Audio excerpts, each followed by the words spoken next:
দর্শক, আমন্ত্রণ সবাইকে কেমন বাংলাদেশ অনুষ্ঠানে। সঙ্গে আছে আমি সৈয়দ আশিক রহমান। দর্শক, ছাত্র জনতার প্রবল আন্দোলনের মুখে দেশ ছেড়ে পালিয়ে যাবার আগে দেশের রাজনীতি, অর্থনীতি সহ নানান খাতের বড় ক্ষতি করে গেছে শেখ হাসিনা। আরেকটি বড় সংকট তৈরি করে গেছে দেশের পরিবহন ব্যবস্থায়। আদালতের নিষেধাজ্ঞাকে তোয়াক্কা না করে তিনি রাজধানী ঢাকায় অবাধে রিক্সা চলাচলের অনুমতি দিয়েছিলেন। তবে নগরীর গুরুত্বপূর্ণ সড়কে চলাচলের ক্ষেত্রে নিষেধাজ্ঞা বহাল ছিল। কিন্তু গত ৫ আগস্ট শেখ হাসিনা সরকারের পতনের পর, পালিয়ে যাওয়ার পর কয়েকদিনের অস্থিতিশীল পরিস্থিতি এবং পুলিশের নিষ্ক্রিয়তার সুযোগে রাজধানীর সব রাস্তা দখল করে নিয়েছে রিক্সা, অটোরিক্সা। নগরীর প্রধান সড়কগুলোতে, এমনকি ফ্লাইওভারেও অবাধে চলছে সব ঝুঁকিপূর্ণ বাহন। শুধু তাই নয়, রীতিমতো বাস, প্রাইভেট কার, মোটরসাইকেলের সঙ্গে গতির প্রতিযোগিতায়ও লিপ্ত হচ্ছে এই রিক্সা, অটোরিক্সা।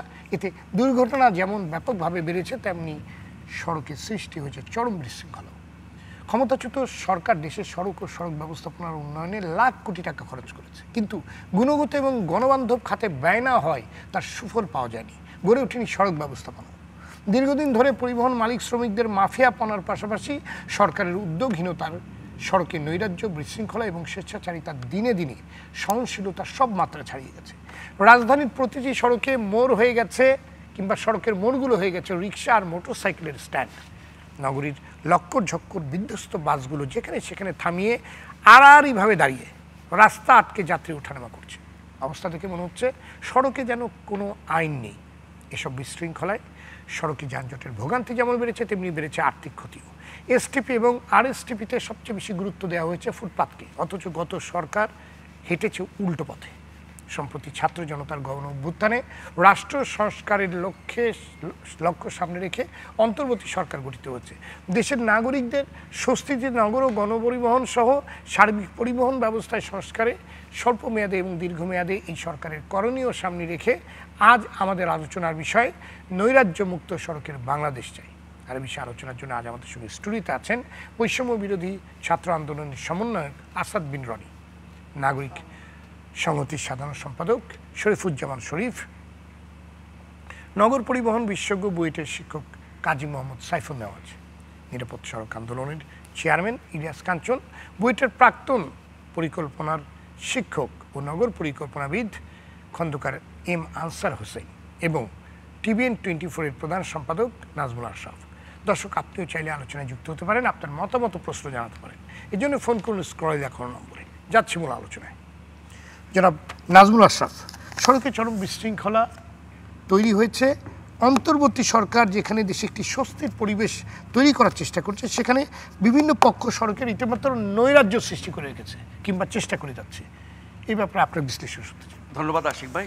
পরিবহন খাতের যে নৈরাজ্যকর অবস্থা, এটা বহু বছর ধরে আমরা দেখে আসছি এবং আমাদের এই স্টুডিও থেকে তো অনেক আলোচনা করেছি। এবং আপনি সমস্যাগুলো নিয়ে কথা বলে দেখবেন, আপনি 5 বছর 10 বছর আগে যা বলেছেন এখনো তাই বলতে হচ্ছে। তার মানে বাস্তবতার কোনো পরিবর্তন হয় নাই। সরকার বদল হয়, কর্তৃপক্ষ বদল হয়, মন্ত্রী বদল হয়, অনেক কিছু হয়, তারপরে কিন্তু এই খাতের কোনো পরিবর্তন আমরা দেখি না। এখন যে সরকারটি এসেছে ছাত্র জনতার গণ অভ্যুত্থানের মাধ্যমে, তাদের কাছে মানুষের প্রত্যাশা অনেক এবং তারা মাসখানেক হয়েছে, নিশ্চয়ই আস্তে আস্তে তারা সব খাতে কাজ করবে। কিন্তু আমার কথা হচ্ছে যে আপনি যে সংস্কারের কথা বলছেন, আমরা সংবিধান সংস্কারের কথা বলছি, আমরা রাষ্ট্রের 3 অঙ্গ, আইন বিভাগ, শাসন বিভাগ, বিচার বিভাগ নিয়ে বলছি, আমরা বিভিন্ন খাতওয়ারি সংস্কারের কথা বলছি, আমরা রাজনৈতিক সংস্কারের কথা বলছি, নির্বাচনের কথা বলছি। এগুলো নিশ্চয়ই গুরুত্বপূর্ণ জাতীয় পর্যায়ে চিন্তা করতে গেলে, কিন্তু এগুলো অনেক বড় বড় বিষয়, সেগুলো নিয়ে বোধহয় আমরা একটু বেশি ব্যস্ত হচ্ছি। কিন্তু আমার যে দৈনন্দিন জীবনের সমস্যা, নাগরিক জীবনের সমস্যা, প্রতিদিনকার সমস্যা, সেগুলোকে যদি আপনি অগ্রাধিকার না দেন, তাহলে এই অভ্যুত্থান, এই বিপ্লব, এই পরিবর্তন, নতুন বাংলাদেশ, নতুন স্বাধীনতা, যা কিছু আমরা বলি না কেন, তার সুফল আমি প্রতিদিন পাচ্ছি কিনা। এখন একজন নাগরিক হিসাবে প্রতিদিন আমার জীবনের সাথে যুক্ত কি? আমার প্রতিদিন জীবনের সাথে যুক্ত হচ্ছে দ্রব্যমূল্য, আইন শৃঙ্খলা পরিস্থিতি এবং পরিবহন ব্যবস্থা, চলাচল। এখন পরিবহন ব্যবস্থার যে চিত্র আপনি শুরুতে বললেন, এটা পরিচিত, বহু বছর ধরে ছিল, আছে, হয়তো থাকবে। সেই জায়গায় আমরা এই 1 মাসে আমাদের যে অন্তর্বর্তী সরকার, যাদের উপর মানুষের প্রত্যাশার কোনো শেষ নাই, এবং তারা না পারলে বাংলাদেশে আর কোনো সরকার পারবে না। কারণ অতীতে আমরা বিভিন্ন দলীয় সরকার দেখেছি, আমরা ফ্যাসিবাদী সরকারের কথা বাদই দিলাম, তার আগেও তো বিভিন্ন রাজনৈতিক সরকার ছিল, অরাজনৈতিক সরকার ছিল, কিন্তু এই খাতের আমরা স্থায়ী কোনো পরিবর্তন বা উন্নয়ন আমরা দেখি নাই। কেন দেখি নাই? কারণ এই খাতটা মাফিয়াদের দখলে, এবং এই যে মাফিয়াতন্ত্র, আপনি ফ্যাসিবাদ, স্বৈরতন্ত্র, আপনি যা কিছু বলেন না কেন সেগুলো আপনার শাসন ব্যবস্থার সাথে যুক্ত, কিন্তু পরিবহন এমন একটি খাত তার সাথে রাজনীতি এবং শাসন ব্যবস্থা শাসকদের যোগসাজশ আছে। কিন্তু এই খাতের পরিবর্তন কেন হয় না? কারণ এক পক্ষ গেলে আরেক পক্ষ আসে। আমরা যাদেরকে মাফিয়া ডন হিসেবে জানতাম এই পরিবহন খাতের, আপনার এই অনুষ্ঠানে এসে অনেক কথা বলেছেন, অনেক মাস্তানি করেছেন, তিনি ধরা পড়েছেন এবং তার যারা শিষ্য চামচা চামান্ডা তারা সব পলাতক আছে। গতকাল যমুনা টিভির একটা অনুষ্ঠানে দেখলাম যে পরিবহন মালিক সমিতির যিনি ছিলেন তিনিও আপনার অনুষ্ঠানে অনেকবার এসেছেন, তিনি পলাতক, সেটি আবার আরেক দল মানে বিএনপি এসে দখল করেছে এবং তারা বলছে যে আমরা তো আগে ছিলাম সেজন্য আমরা এসেছি, নিজ দায়িত্বে এসে দখল করেছেন এবং সেখানে বস্তার পর বস্তা চাঁদার রসিদ উদ্ধার করা হয়েছে। সারা দেশ থেকে প্রতিদিন লক্ষ লক্ষ কোটি কোটি টাকা চাঁদা নিত, তার প্রমাণ হিসেবে আমরা দেখলাম যখন বস্তা পড়ে আছে এবং সেগুলো সরানোর চেষ্টা করছে ক্যামেরা দেখে। তার মানে হচ্ছে আপনি এই খাতের যদি গভীরে না যান এবং মাফিয়াদের বিরুদ্ধে ব্যবস্থা নিতে না পারেন এবং এখানে কঠোর ব্যবস্থা যদি না নেন, একেবারে প্রতিদিনকার রাস্তাঘাটের চলাচল থেকে শুরু করে এই খাতের যারা যুক্ত আছেন পরিবহন মালিক শ্রমিক তাদের হাতে রাজনৈতিক দলগুলো জিম্মি থাকে, তাদেরকে তারা রাজনৈতিক স্বার্থে ব্যবহার করে আন্দোলনে, নির্বাচনে, মাস্তানিতে, দখলবাজিতে, সব কিছুতে। এবং এই চক্র আপনি যতদিন না ভাঙবেন ততদিন পর্যন্ত এর ভুক্তভোগী মানুষ হবে। প্রতিদিন চলাচলের ক্ষেত্রে আমরা যেটা দেখছি, মাঝখানে তো দেশে সরকার ছিল না, পুলিশ ছিল না, এখন পুলিশ ফিরে এসেছে, কিন্তু পুলিশের যে দায়িত্ব পালনের দৃশ্য আমরা দেখি, হাত পা ছেড়ে দিয়ে দাঁড়িয়ে আছেন। ওরা কি মাইন্ড করেছেন ফ্যাসিবাদকে বিদায় করার কারণে, নাকি তারা এখনও ভয় পাচ্ছেন, নাকি তারা ভাবছে যে এখন তো টাকা পয়সা কামানোর ব্যাপার নাই, সুতরাং আমি এত ব্যস্ত হব কেন, আমি কোনো রকমে দাঁড়িয়ে থাকি। চোখের সামনে আমি প্রতিদিন শ্যামলী থেকে লালমাটি আমার বাসায় আসি রিক্সা দিয়ে, প্রতিদিন এই পুরো রাস্তাটা রিং রোডে এবং মোহাম্মদপুর বাস স্ট্যান্ড থেকে শুরু করে সাত মসজিদ রোড, এখানে দু চারটা পুলিশ দেখি চোখের সামনে উল্টা পথে যাচ্ছে, চোখের সামনে আইন মানছে না, চোখের সামনে যেনতনভাবে চলছে। এখন এই যে ব্যাটারি রিক্সার যে নৈরাজ্য আমরা দেখছি, আমি জানি না ঢাকা শহরে তো এইসব রাস্তায় দেখতাম না, মানে মানে গত এক মাস আগেও কিন্তু ব্যাটারি রিক্সাগুলোকে এই মানে মেইন রোডগুলো তো আমরা চলতে দেখি, রাস্তার 70-80% ব্যাটারি রিক্সা দখল করে রাখে। এর অনুমোদন আছে কিনা একটা প্রশ্ন আমি বারবার করি। সিটি কর্পোরেশন রিক্সার জন্য অনুমোদন দিয়ে থাকে, তাদের লাইসেন্স দিয়ে থাকে। ঢাকা শহরে কয়টা সিটি কর্পোরেশনের লাইসেন্সযুক্ত রিক্সা আছে আর কয়টা বেআইনি রিক্সা আছে? নানান নামে আমরা অমুক লীগ, তমুক সমবায়, তমুক সমিতি, এরকম নামে আমরা রিক্সা দেখেছি। ফলে গরিব মানুষ রিক্সা চালায় খায়, তাদের বিরুদ্ধে ব্যবস্থা নিলে আপনার মানবাধিকার, আপনি রোজগারের কথা আপনি বলবেন, তাই বলে কি আপনি শহরটাকে এরকম বিশৃঙ্খলার হাতে ছেড়ে দেবেন? রাস্তাঘাটে ট্রাফিক ব্যবস্থা থেকে শুরু করে এই যে আপনার বেআইনি গাড়ি চলা, ফিটনেসবিহীন গাড়ি চলা, এই রিক্সা, মোটরসাইকেল, সোজা কথা এই প্রতিদিন যে আপনি ভুক্তভোগী হচ্ছেন, এটার থেকে যদি আপনি কোনো রকমের পরিবর্তন দেখাতে না পারেন, তাহলে এই সংস্কার, এই অভ্যুত্থান, এই নতুন বাংলাদেশ, এই স্বাধীনতার কথা বলে কোনো লাভ নাই। আমি শেষ করি আপাতত নিত্য পণ্যের ব্যাপারে এবং পরিবহন খাতের ব্যাপারে আমরা গত এক মাসে কিন্তু দৃশ্যমান কিছু দেখি নাই। অনেক বড় বড় গুরুত্বপূর্ণ বিষয়, সংবিধান, এইটা সাধারণ মানুষের প্রতিদিনকার ব্যাপার না, নিশ্চয়ই রাষ্ট্রীয় জীবনে এটা অনেক বেশি গুরুত্বপূর্ণ। সেগুলো নিয়ে যত বেশি আলোচনা শুনছি, যত বেশি তৎপরতা দেখছি, প্রতিদিনকার বিষয়গুলোর ক্ষেত্রে এতটা আমরা কেন দেখি না? কারণ এগুলোর যারা ভুক্তভোগী তারা নিশ্চয়ই শাসন ব্যবস্থার মধ্যে থাকেন না, সেটি আমলাতন্ত্র বলি বা সরকার বলি বা বিভিন্ন গুরুত্বপূর্ণ প্রতিষ্ঠানের বলি বা গুরুত্বপূর্ণ ব্যক্তি বলি, যারা হুইসেল বাজিয়ে রাস্তা দিয়ে চলে যান তারা এটা টের পান না। ফলে নাগরিক জীবনের প্রতিদিনকার যে সমস্যা, সেটি আপনি পরিবহন ব্যবস্থা বলেন, দ্রব্যমূল্য বলেন, মানুষ তো ফুটপাত দিয়ে আগেও পারতো না, এখনো পারছে না। তার মানে হচ্ছে যারা, যেই মাফিয়ারা এতদিন এই অপকর্মগুলো করে, চাঁদাবাজি করে, পুরা নৈরাজ্য কায়েম করে নিজেদের নিয়ন্ত্রণে রেখে কোটি কোটি টাকা আর্ন করতো, তারা তো এখন নাই। তাহলে কারা করছে? তাহলে আরেকটি শক্তি এসে করেছে, তাদের বিরুদ্ধে তো আমরা ধন্যবাদ। আমরা সেগুলো নিয়ে আপনার কাছে বলতে শুনছি না, আবার আসবো। জি জি, জনাব শরীফুজ্জামান শরীফ, নগরীর প্রধান সড়কগুলোতেও এখন অবাধে রিক্সা চলাচল করছে, যেটা আগে চলতো না। এমনকি ফ্লাইওভারের রিক্সা উঠে যাচ্ছে, এয়ারপোর্টে আমরা দেখলাম, সেটা ভাইরাল হয়েছে, আপনার রিক্সা, ব্যাটারি রিক্সা পৌঁছে যাচ্ছে। কদিন পরে হয়তো দেখবো এক্সপ্রেসওয়েতেও রিক্সা চলছে, কিংবা অলরেডি হয়তো চলতেছে, আমরা জানি না। আপনি বিষয়টিকে কীভাবে দেখছেন? আপনাকে ধন্যবাদ, দর্শক শ্রোতাদেরকে ধন্যবাদ, অন্য আলোচকদের শুভেচ্ছা। নাজমুল আশরাফ ভাই চমৎকারভাবে অনেকগুলো বিষয়ে স্পর্শ করে গেছেন। একটা শহরকে সভ্য রাখার জন্য প্রশাসন এবং নাগরিকদের যৌথ সহযোগিতা দরকার। পৃথিবীর একমাত্র শহর ঢাকা, যেখানে আপনার একটা মাত্র হাত যদি থাকে, দুটো হাতের দরকার নেই, আপনি যে কোনো জায়গায় বাস থামিয়ে দিতে পারবেন। আপনি শুধু হাতটা উঁচু করবেন, বাসটি থেমে যাবে। 54 বছরে আমরা অনেকগুলো জায়গা নিয়ে আমরা গর্ব করি, অহংকার করি, কিন্তু একটা রাজধানী শহরে, আমি ঢাকার বাইরের কথা বাদ দিলাম, একটা রাজধানী শহরে গণপরিবহন ব্যবস্থায় মানুষের চলাফেরার ক্ষেত্রে ন্যূনতম একটা শৃঙ্খলা আপনি প্রতিষ্ঠা করতে পারেননি।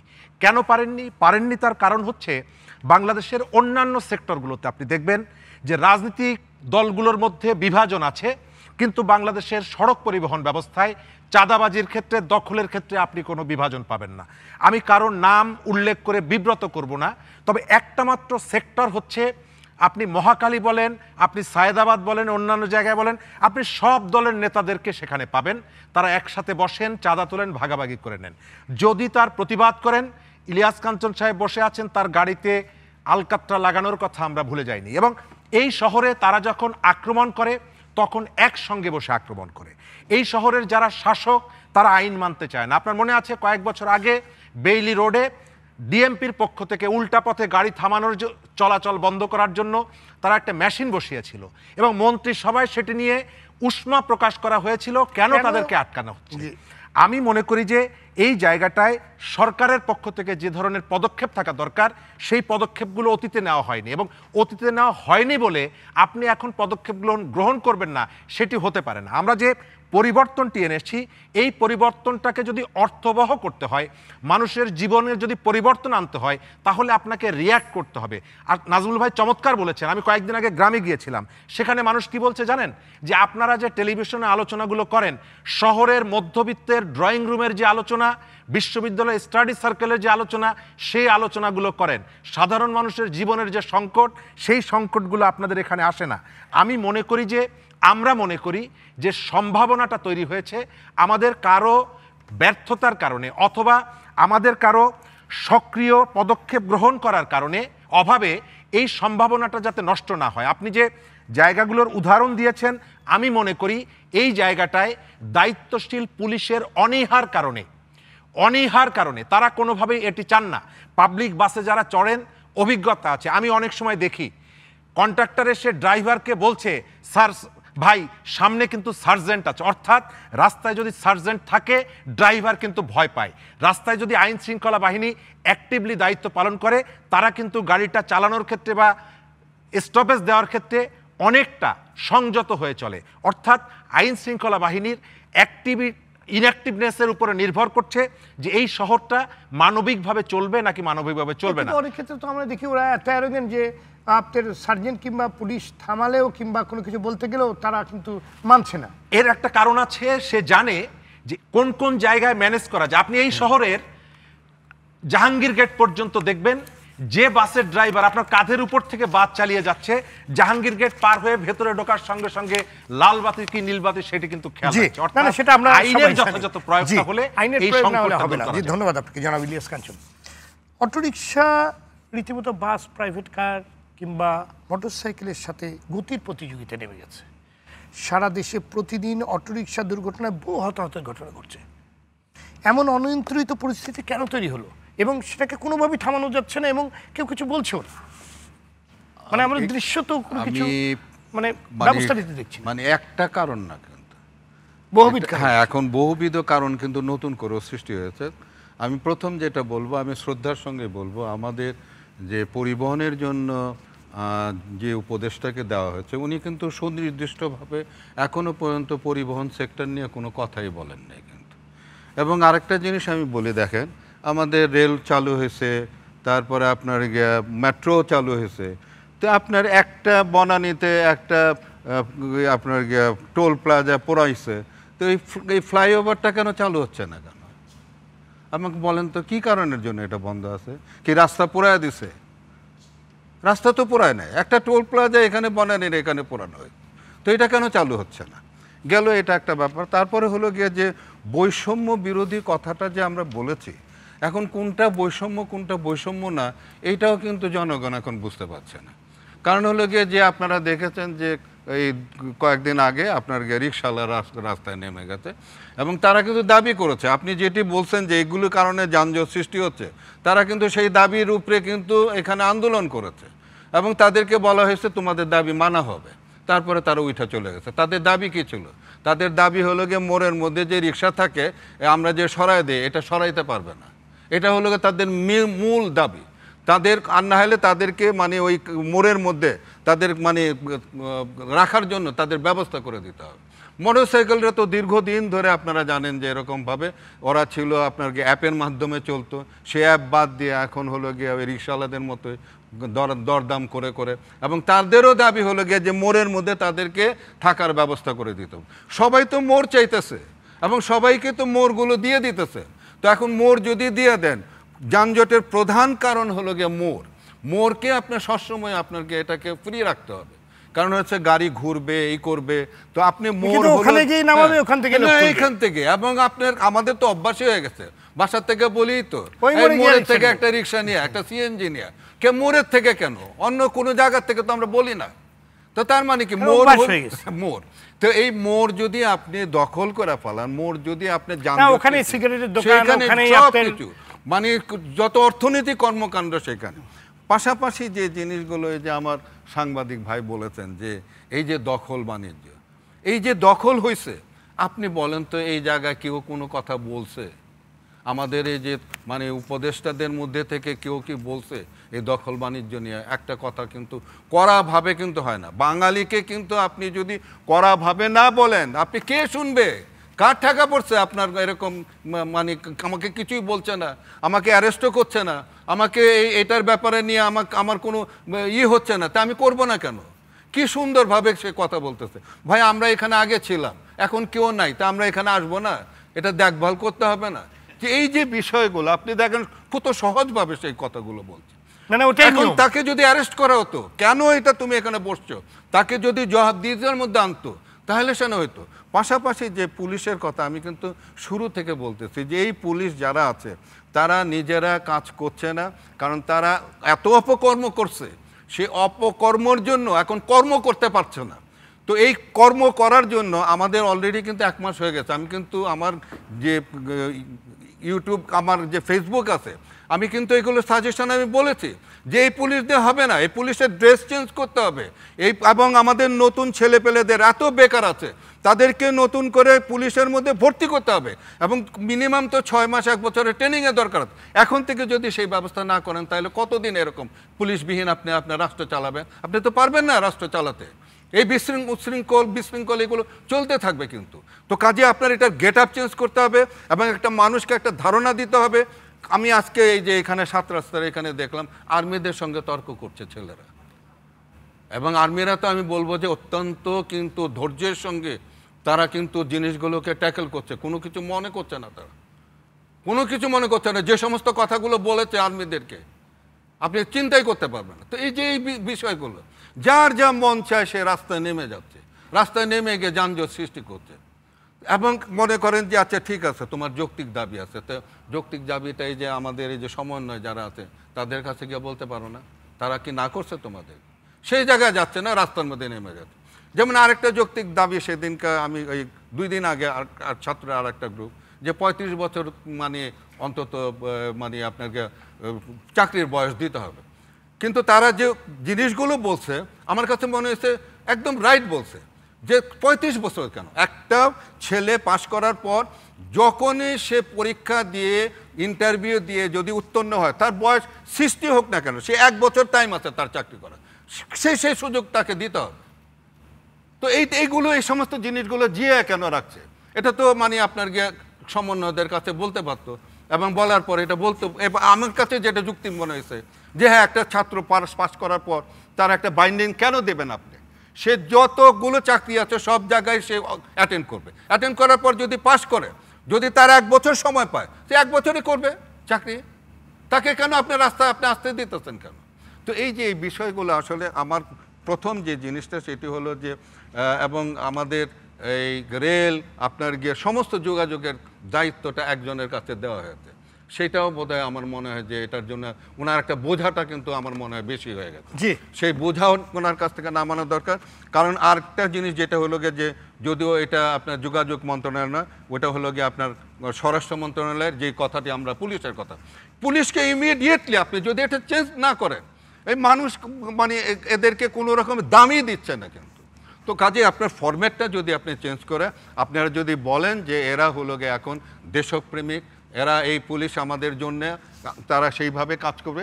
এইরকম একটা পুলিশের ফরম্যাট করে আপনি রাস্তায় যদি না নামান, তাহলে এদেরকে কেউ মানবে না। এই যে বললেন না, আপনি জিজ্ঞাসা করলেন যে মানছে না কেন, মানবে কেমনে? কারণ হচ্ছে কি, যে পুলিশকে তারা দেখেছে যে পয়সা দিয়ে ম্যানেজ করা যায়, এখন তারা পয়সাও পাচ্ছে না, তো তাইলে সে কাজটা কেন করবে? এবং সে তো চাকরিটাও নিচ্ছিল আপনাকে 15 থেকে 20 লাখ টাকা দিয়ে, তো 15 থেকে 20 লাখ টাকা দিয়ে নিয়ে এখন আপনার মানে ধন্যবাদ টাকা ছাড়া সে কাজ আপনার কাছে আমি পরে আবার আসবো। জনাব আসাদ বিন রানী, 2018 এবং 2024 সালে আমরা দেখেছি শিক্ষার্থীরা সড়কের শৃঙ্খলায় যখন কাজ করেছে তখন সবাই নিয়ম মেনে রাস্তায় চলেছে, কিন্তু উল্টা দিক দিয়েও গাড়ি আসেনি, একটা রিক্সাও আসেনি।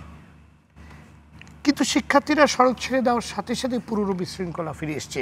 হ্যাঁ, বলা হয়েছে শিক্ষার্থীদের তো স্কুলে চলে যাবে, ক্লাসে ফিরে যেতে হবে, কিন্তু আমরাও বিভিন্ন জায়গা থেকে বলেছি যে না, একটি ছোট অংশকে, বিশেষ করে আমাদের স্কাউট, রোভার স্কাউট কিংবা যাদের ব্যাস আছে, তাদেরকে মাঝে মাঝে কিংবা খণ্ডকালীন সময়ে যদি সড়কের, বিশেষ করে যেসব জায়গায় আপনার পিক কিংবা অফ পিকে, মানে পিকের সময় যে ঝামেলাগুলো হয় সেই জায়গাগুলোতে যদি ছোট্ট করে দায়িত্ব দেওয়া যায়, মানে একটা রোড সেফটি ইউনিট করার কথা। রোড সেফটি আমরা কিন্তু সাজেশনগুলো আপনার এখান থেকে দেওয়া হয়। রোড সেফটি একটা ইউনিট যদি থাকে তাদের, কারণ হচ্ছে কি যারা এই করেছে তাদেরকে আমরা দেখেছি যে প্রপার নিয়মটা না জানার জন্য ছেলেরাও মারা গেছে। তো যার জন্য রোড সেফটি ইউনিট যদি থাকে তাদেরকে আমরা সেইভাবে প্রশিক্ষণ যদি করি, তারা মানে শুধু রাস্তায় না, তার স্কুলটাকেও কিন্তু রোড সেফটির বিষয়ে মানে জি জি বলুন আসাদ বিন রানী, সরকারের নৈরাজ্য কিংবা বিশৃঙ্খলার বিষয়ে আপনি কি বলবেন? বিশৃঙ্খলা, আপনি যে কথাটা বললেন যে 18 সাল এবং এই 24-এ ছাত্র জনতা গণঅভ্যুত্থানের পরে যখন ছাত্ররা এই ট্রাফিক সিগন্যালের দায়িত্ব নিল, তখন কিন্তু একটা মিনিমাম নৈরাজ্য ঠেকানো গিয়েছে। আপনি দেখবেন যে এখন টিভি 18 তারিখে নিউজ করেছিল যে চাঁদাবাজ মুক্ত সড়ক, এবং ঠিক সমকাল 1 সেপ্টেম্বর নিউজ করেছে যে চাঁদাবাজের হাত বদল। তাহলে এখানে হলো কি, যে ইতিহাসের সবচেয়ে বড় শিক্ষা হলো ইতিহাস থেকে আমরা কেউ শিক্ষা নিই না।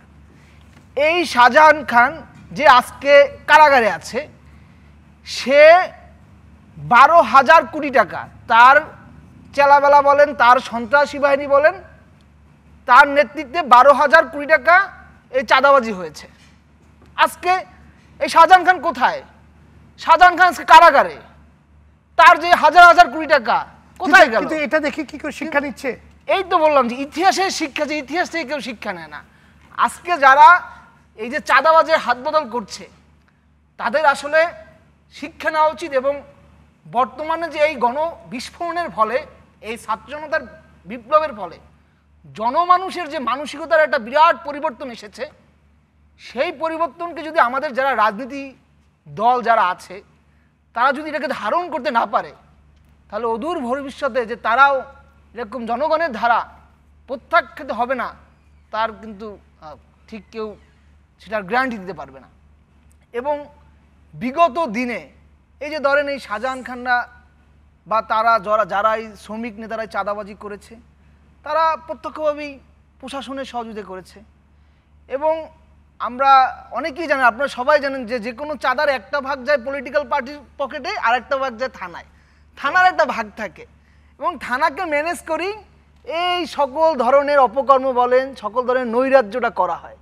তো স্যার ইলিয়াস স্যার যেটা বললো যে আমাদের এই যে প্রশাসনিক ব্যবস্থাটা আছে, আমাদের পুলিশ প্রশাসনের যে ব্যবস্থাটা আছে, এটা যদি আমরা এখন রিফরমেশনের দিকে না যাই, তাহলে আসলে আলটিমেট আমরা আসলে এই যে আগামীর যে সড়ক ব্যবস্থা, যে একটা নৈরাজ্যবিহীন সড়ক ব্যবস্থা, এটা আমরা আসলে দেখতে পাবো না।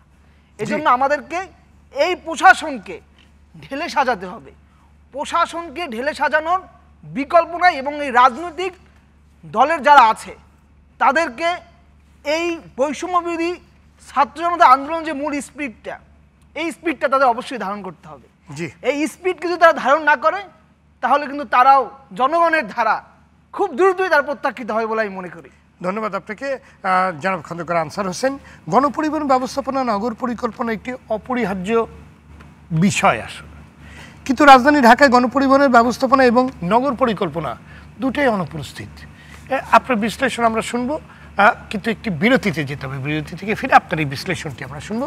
দর্শক কেমন বাংলাদেশ অনুষ্ঠান নিচ্ছে ছোট্ট একটি বিরতি, ফিরে আসছে অল্প সময়ের মধ্যে সাথে।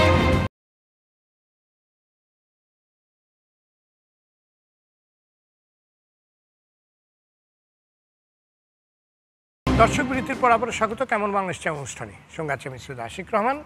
আজ আমাদের আলোচনার বিষয় নৈরাজ্য মুক্ত সড়কের বাংলাদেশ চাই। আমরা ফিরছি আলোচনায় জনাব খন্দকার আনসার হোসেন। আমরা বিরতির পূর্বে যে প্রশ্নটি আপনার কাছে রেখেছিলাম যে গণপরিবহন ব্যবস্থাপনা নগর পরিকল্পনার একটি অপরিহার্য বিষয়, কিন্তু দুটোই রাজধানী ঢাকায় এই যে ব্যবস্থাপনা এবং নগর পরিকল্পনা দুটোই অনুপস্থিত, কারণ কি আপনার বিশ্লেষণ? বিরতির পূর্বে ধন্যবাদ আপনাকে। আমি একটা লাইন বলে ওখানে পৌঁছাই, সেটা হচ্ছে আপনারা যে নৈরাজ্য নিয়ে কথা বলছেন এবং সবাই খুব কারেক্টলি পিন পয়েন্ট করেছেন রিজনগুলো। তো সেই জায়গাটাতে আমার একটা বক্তব্য হলো যে এভাবে যে ধরেন আমার যদি হার্টের পেশেন্ট হই আমি যদি আইসিইউতেও থাকি তখনও কিন্তু আমার স্বাভাবিক খাবারের ইন্স্যুরেন্স করতে হবে। যদি আমি স্বাভাবিক খাবারটা চালিয়ে না নিই, শুধু হার্টের অসুখ এবং ওইটা নিয়ে টেক কেয়ার করি, তাহলে কিন্তু আমি মারা যাব, মানে সামান্য খাবারের অভাবে মারা যাবো, সেটা আমাকে আপনি যেভাবেই স্যালাইন দেন যাই দেন। তো এই জায়গাটাতেই আমার মনে হয় সরকারকে একটু উদাসীন লাগছে আমাদের কাছে, এই জায়গাটা সিরিয়াস হওয়া লাগবে। অর্থাৎ আমরা বেঁচে থাকা এবং সিরিয়াস কাজগুলো যা করছে, আমি ধরে নিচ্ছি ওটা আমার বিশেষজ্ঞ না, আমি জানি না, নিশ্চয়ই সিরিয়াস, নাহলে করবে কেন। কিন্তু যে জায়গাগুলোর দৈনন্দিন যে জিনিসটা অর্থাৎ স্যালাইন দিয়ে বাঁচিয়ে রাখাটা যদি এনশিওর না করেন, তাহলে আপনি যেদিন ওগুলো সলভ করবেন তখন আমরা বেঁচে থাকবো না। মানে এই প্রবলেমটা আমার মনে হয় এভাবে এতটা সিরিয়াসলি নেওয়া উচিত। সো এই পয়েন্টটা রেখে আমি এখন আমার পয়েন্টে আসি। দেখেন, পরিকল্পনা কথাটা তিনটা ভাগে আমরা পড়েছি, আমরা পড়াইছি বা পড়েছি বুয়েটেও যখন করেছি বা অন্যান্য জায়গায়। যেটা হলো যে আমাদের হচ্ছে ল্যান্ড ইউজ একটা ইস্যু, অর্থাৎ কিভাবে কোন জায়গাটায় কি বানাবেন এবং বানাবেন না সেটাকে থামানো কিভাবে করা যায় তার স্ট্যান্ডার্ড ঠিক করা, আর একটা হচ্ছে ট্রান্সপোর্ট, আর একটা ড্রেনেজ। এই কথাগুলো নিয়ে আমরা বরাবর এখানে আপনার আশিক ভাইয়ের এখানে আমরা তো মানে অনেকবার বলেছি রেগুলার আমরা, এবং আমি এই কথা বলেছি যে আমি যে কথাটা সড়ক নিয়ে বলেছি এটা যদি আপনি আবার ইয়ে করেন রেকর্ডে আবার চালিয়ে দেন, তাহলে আপনার কোনো পরিবর্তন লাগবে না এখনকার পরিস্থিতির সাথে, এরকমও বলেছি ড্রেনেজের ব্যাপারেও। তো এখনও বাস্তবতাটা এরকম। তো এখন আমি এই জায়গাটাতে এভাবে আসি যে দেখেন, কিছু তাত্ত্বিক কথা খুব সহজভাবে বলার চেষ্টা করছি, সবাই বোঝে সেরকমভাবেই। সেটা হলো আপনার একটা গাছের যদি আপনি দেখেন যে রুট আমরা জানি, কিন্তু রুটের প্রত্যেকটা পয়েন্ট থেকে কিন্তু পানি ও টানে না, ওর মূলরম থেকে পানি টানে, আমরা সবাই জানি মূলরম থেকে পানিটা গাছে যায় এবং বাকিটা দিয়ে পরিবহিত হয়, মানে এটা কাণ্ডে যায়, পাতায় যায়, যেখানে প্রয়োজন যাবে। ঠিক একইভাবে ওটা আবার যখন ফেরত আসে তখনও কিন্তু প্রত্যেকটা পয়েন্ট থেকে সে একটা পাতা পেলেই সেখানে দেওয়া শুরু করবে না, তার একটা নির্দিষ্ট বড় রাস্তা আছে, ছোট ইয়ে আছে, এরকম আছে।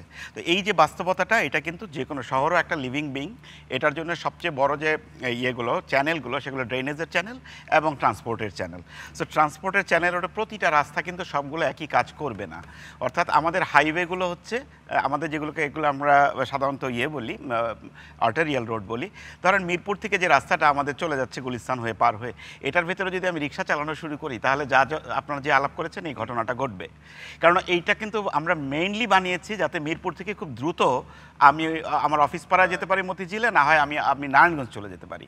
সেই জায়গায় যখন আপনি রিক্সা দিয়ে চালানো শুরু করবেন, সেই জায়গায় যখন আপনি মোটরসাইকেল চালাবেন সেই রাস্তাটাতে, তখন কিন্তু এই ম্যাসাকারগুলো হবে। কেননা প্রথম যে সমস্যাটা সেটা হচ্ছে যে মোডের যে তফাৎ এবং তার যে স্পিডের ভ্যারিয়েশন, স্পিড যখন কম বেশি হয় তখন পিছনের গাড়িটা রিক্সার স্পিডে চলতে শুরু করে। রিক্সাওয়ালা মনে করে যেহেতু আমি একটা মেশিন লাগাই ফেলছি, এখন তো আমি বা ইয়াং একটা রিক্সাওয়ালা যার নাকি নর্মাল রিক্সা চালায়, সে দেখবেন যে আকাশে মানে সে উড়ে চলে যাচ্ছে, তার মনে হয় সে খুব স্পিডে চালাচ্ছে, সেটা যে গাড়ির তুলনায় অত্যন্ত কম স্পিড, এটা কিন্তু সে মাথায় নেয় না। কিন্তু এই জায়গাগুলোতে আমাদের হচ্ছে প্রথম যে ধাক্কাটা, অর্থাৎ আমাদের এই বিষয়গুলোকে পরিষ্কার করতে হবে যে আমাদের যতই আমরা রিক্সাওয়ালা খুব গরিব ইত্যাদি এইগুলি কথা বলি, যদি শহরকে আমার ওয়ার্কেবল রাখতে হয় তাহলে আমাদের মেজর রাস্তা থেকে রিক্সা সরাতে হবে, মেজর রাস্তা থেকে আমার পরিবহনের জন্য মোটরসাইকেল সরাতে হবে। কারণ একটা লোক চলার জন্য আমি একটা গাড়ি দিয়ে দিতে পারি না। আমরা পিসিইউ ভ্যালু বলি, পিসিইউ ভ্যালু হচ্ছে একটা গাড়ি অন্য গাড়িকে কতটুকু ডিস্টার্ব করে। একটা কারকে এক ধরে আমরা অন্যগুলো বলি। একটা সিএনজিও যদি আপনি রাস্তায় দেন তাহলে এটা 0.8 হয় পিসিইউ ভ্যালু। তার মানে হচ্ছে যে আপনি যদি একটা বাস দেন, আমি এটা বোঝানোর জন্য বলছি, ওইটা রাস্তাকে ডিস্টার্ব করে 3 ভ্যালু, আমরা ওয়ার্ল্ড ওয়াইড জানি। তার মানে 56 জন লোক যদি একটা বাসে উঠে তাহলে সে হচ্ছে রাস্তাকে ডিস্টার্ব করে 3 পরিমাণ। হ্যাঁ, আর একটা কার গেলে লাগে 1 পরিমাণ। আর আপনি সিএনজিতে যান বা যে এখন যে অটো রিক্সাগুলো, এগুলো তো 0.8। তো 0.8 যদি হয় তার মানে ওরকম যদি 3টা রিক্সা বা 4টা রিক্সা বা সিএনজি একখানে করি তাহলে বাসের সমান হয়ে যাচ্ছে। তাহলে সে অনেকখানি অল্প এবং অনেকখানি জায়গায় সে খরচ করে ফেলেছে, কিন্তু সে কিন্তু গেইন করেনি, রাস্তাকে ডিস্টার্ব করেছে। এই জন্য আমি বলতে চাচ্ছি যে এই জিনিসগুলো একটা খুবই হাইলি স্পেশালাইজড পড়ালেখা। আমি জানি যে নেওয়াজ এই ব্যাপারে কথা বলবেন, আমার ধারণা যে এইগুলি হাইলি স্পেশালাইজড পড়ালেখা, এবং সেইগুলোর থেকেই আমরা যদি এই জিনিসগুলোকে ওপর থেকে অর্থাৎ পরিকল্পনা থেকে যদি আমি আসি, তারপরে যদি ট্রান্সপোর্টের যেটা আমরা রোড নেটওয়ার্কের ব্যাপারটা আসি, সেটাও কিন্তু ট্রাফিকের কাজ না। মানে কোথায় কি রাস্তা হবে, তার ক্রসিং কীভাবে রিজলভ করব, এগুলো কিন্তু ইঞ্জিনিয়ারদের কাজ বা ট্রাফিকের ম্যানেজমেন্টের লোকের কাজ। আর প্ল্যানারের কাজ হচ্ছে ট্রাফিক প্ল্যানিংটা, ট্রান্সপোর্টের কোথায় হবে, মানে হবে কি না। দেন আপনি যদি একদম লোকাল লেভেলে আসেন, তখন হচ্ছে ট্রাফিক হবে আমাদের ওই কথাটাকে এনফোর্স করবে, ওই রুলসটাকে বা ওই পলিসিটাকে এনফোর্স করবে, না হলে তাকে শাস্তি দিবে। এইটা তিনটা ভাগ যদি আপনি যতক্ষণ পর্যন্ত এই জায়গাটাতে মিলাতে না পারবেন, ততক্ষণ কিন্তু এই গল্প আমরা করে যাব, কোনো লাভ নেই। আচ্ছা, হ্যাভিং সেড দ্যাট, আমি একটু আপনার এটাতে আসি যে যদি একটা সহজ জিনিস দেখেন, যে আমরা যে জায়গাটাতে বাস করি তার থেকে হাঁটা দূরত্বে যদি আমার স্কুলটা হয়, আমরা প্রত্যেক পাড়ায় প্রথমে বাচ্চাটাকে কিন্তু একদম হাঁটা দূরত্বের স্কুলে নিয়ে যাই, আর আমরা তাকে গেলাতে থাকি, মানে ক্লাস 2 পর্যন্ত পড়াটা গেলাতে থাকি। তারপরে সে স্কলাস্টিকায় পরীক্ষা দেয়, একবার পারে না দুবার পারে, তারপরে যখন চান্স পায় তখন বয়স কমিয়ে দিই। এটা একটা কমন প্র্যাকটিস। তার মানে ওই ছেলেটা কিন্তু জ্ঞানীই ছিল, কিন্তু সেই জ্ঞান স্কলাস্টিকে গেলে তো অবশ্যই জ্ঞানী, এরকম একটা ভাব আর কি। তাহলে সে যখন বাচ্চাটা যখন জন্মাইছে তখনও জ্ঞানীই ছিল, তাইলে মানে ব্রেন তো বদলায় নেই। তাহলে এই বাচ্চাটা যদি আমার প্রপার স্কুলে, পাড়ার স্কুলে পড়তো, আমরা সবাই পাড়ার স্কুলে পড়া মানুষ, আমরা তো বুয়েট হয়ে আসলাম, নটরডেম হয়ে আসলাম, আমাদের কোনো সমস্যা হলো না, এবং ইন্টারন্যাশনালি আমরা কাজ করলাম এবং ওনারাও করেছেন। তো আমি বলতে চাচ্ছি যে এইটা ইস্যু না, ইস্যুটা হচ্ছে যে পাড়ার স্কুলে বাচ্চাটা যদি পড়তো তাহলে লাভ কী হতো। তাহলে প্রথম কথা হচ্ছে যে রিক্সাটা স্কলাস্টিকা পর্যন্ত যাওয়া লাগতো না, অথবা তার কারটা যাওয়া লাগতো না। বাচ্চাটা এখন ওই স্কুলে পড়ার ফলে ফেরত যখন আসে, তখন সে তার পাড়ায় কোনো বন্ধু পায় না, কারণ তার পাড়ায় আর কোনো বন্ধু নাই। সেই জন্য সেই ছেলেগুলো কিশোর গ্যাং বানাতে পারে, বিকজ সে তার পাশের বাসার যে গার্জিয়ান তাকে চেনে না, তার সামনে সিগারেট খেতে পারে। কিন্তু এই বাচ্চাগুলো যদি একই সাথে একই সময়ে বড় হতো, তাহলে সে তার বাবাকে চিনতো, অমুকের বাবাকে চিনতো, তার মাকে চিনতো। উন্নত বিশ্বে তো একেবারে স্ট্রিক্টলি এগুলো করা হয়, যে যে এলাকায় যারা যে বাচ্চারা থাকবে তাদেরকে সেখানকার স্কুলে যেতে হবে। এক্স্যাক্টলি। তার মানে আপনি যদি পাড়ার ভিতরে শুধু primary school, high school ensure করেন। আমি যখন আমি ইউনিভার্সিটিতে পড়িয়েছি, প্রাইভেট ইউনিভার্সিটিতে, তখন আমি একটা স্টাডি দিয়েছিলাম, স্টেট ইউনিভার্সিটিতে পড়াতাম। ওদেরকে আমি একটা স্টাডি দিয়েছিলাম যে ওরা গুনেছে নিজেরা, ও রাস্তায় গুনেছে যে সকালবেলার যে মর্নিং ট্রাফিকটা আমাদের, আমি ধানমন্ডিতে থাকি, ওখানে ঢোকার জন্য তো ওরা আসে সবাই, তো ওদেরকে ওরা ফিজিক্যালি গুনেছে আপনি কোথায় যাবেন, কোত্থেকে আসছেন। 36% ট্রাফিক ছিল আপনার হচ্ছে স্কুল বাউন্ড, ধানমন্ডিতে স্কুলে আসতেছে তারা বিভিন্ন জায়গা থেকে, অ্যাজ ডিস্ট্যান্ট অ্যাজ নারায়ণগঞ্জ। আপনি তো নারায়ণগঞ্জ, আমি ভিকারুন্নেসা আমি জানি গাজীপুর থেকে। এখন আপনি বলেন এই যে বাচ্চাটা আসছে, আমি নিজে জানি এই বাচ্চাটা যে ট্রাফিক জ্যামটা তৈরি করেছে, তারপরে তো আপনি হচ্ছে ট্রাফিকটা ভালো না মন্দ সেটা নিয়ে আলাপ করবেন। এই গাড়িটা তো আসারই কথা ছিল না, রাইট? এটা একটা পয়েন্ট। দেন আপনি যদি পাড়ার ভিতরে ছোট বাজারটা করেন, যেটা ভ্যানে এখন বাজারগুলো হয়, আপনি দেখেন, আপনি যদি পাড়ার মধ্যে ওই ধানমন্ডির মতো বড় হয়ে গেলে একটা বড় জায়গায় যদি আপনি বাজার করেন, যেখানে আপনি জুতাটা কিনতে পারবেন, আপনার জামাটা কিনতে পারবেন, স্বাভাবিক। আপনি ফ্রিজ কিনতে গেলে আপনি যান ইয়েতে অন্য দূরে, অসুবিধা নেই। তাহলে পরে আপনি দেখেন প্রত্যেক দিনের যে ডে টু ডে ট্রাফিক যেটা, তা কিন্তু আপনি 80% নাই করে দিবেন। এটাকে আমরা ট্রিপ জেনারেশন বলি। ট্রিপ জেনারেশন প্রত্যেকটা ফ্যামিলিতে আমরা গুনি, গোনার পরে দেখা যায় যে তার ম্যাক্সিমাম ট্রিপ বাইরে যায় নাই। তাহলে বাইরে গেল কারা? ইউনিভার্সিটির কোনো একটা বাচ্চা যদি থাকে আমার পরিবারে, তাহলে সে হয়তো গেল, তাই তো, অফিসে গেল। আর একটা অফিসে গেল, যদি হাজব্যান্ড ওয়াইফ দুইজন অফিস করে তাহলে দুজন গেল, তাহলে তিনটা ট্রিপ ব্যাক, এই 6টা ট্রিপ হবে। আর যদি 2টা বাচ্চা ইউনিভার্সিটি গোয়িং হয় তাহলে 8টা ট্রিপ হবে।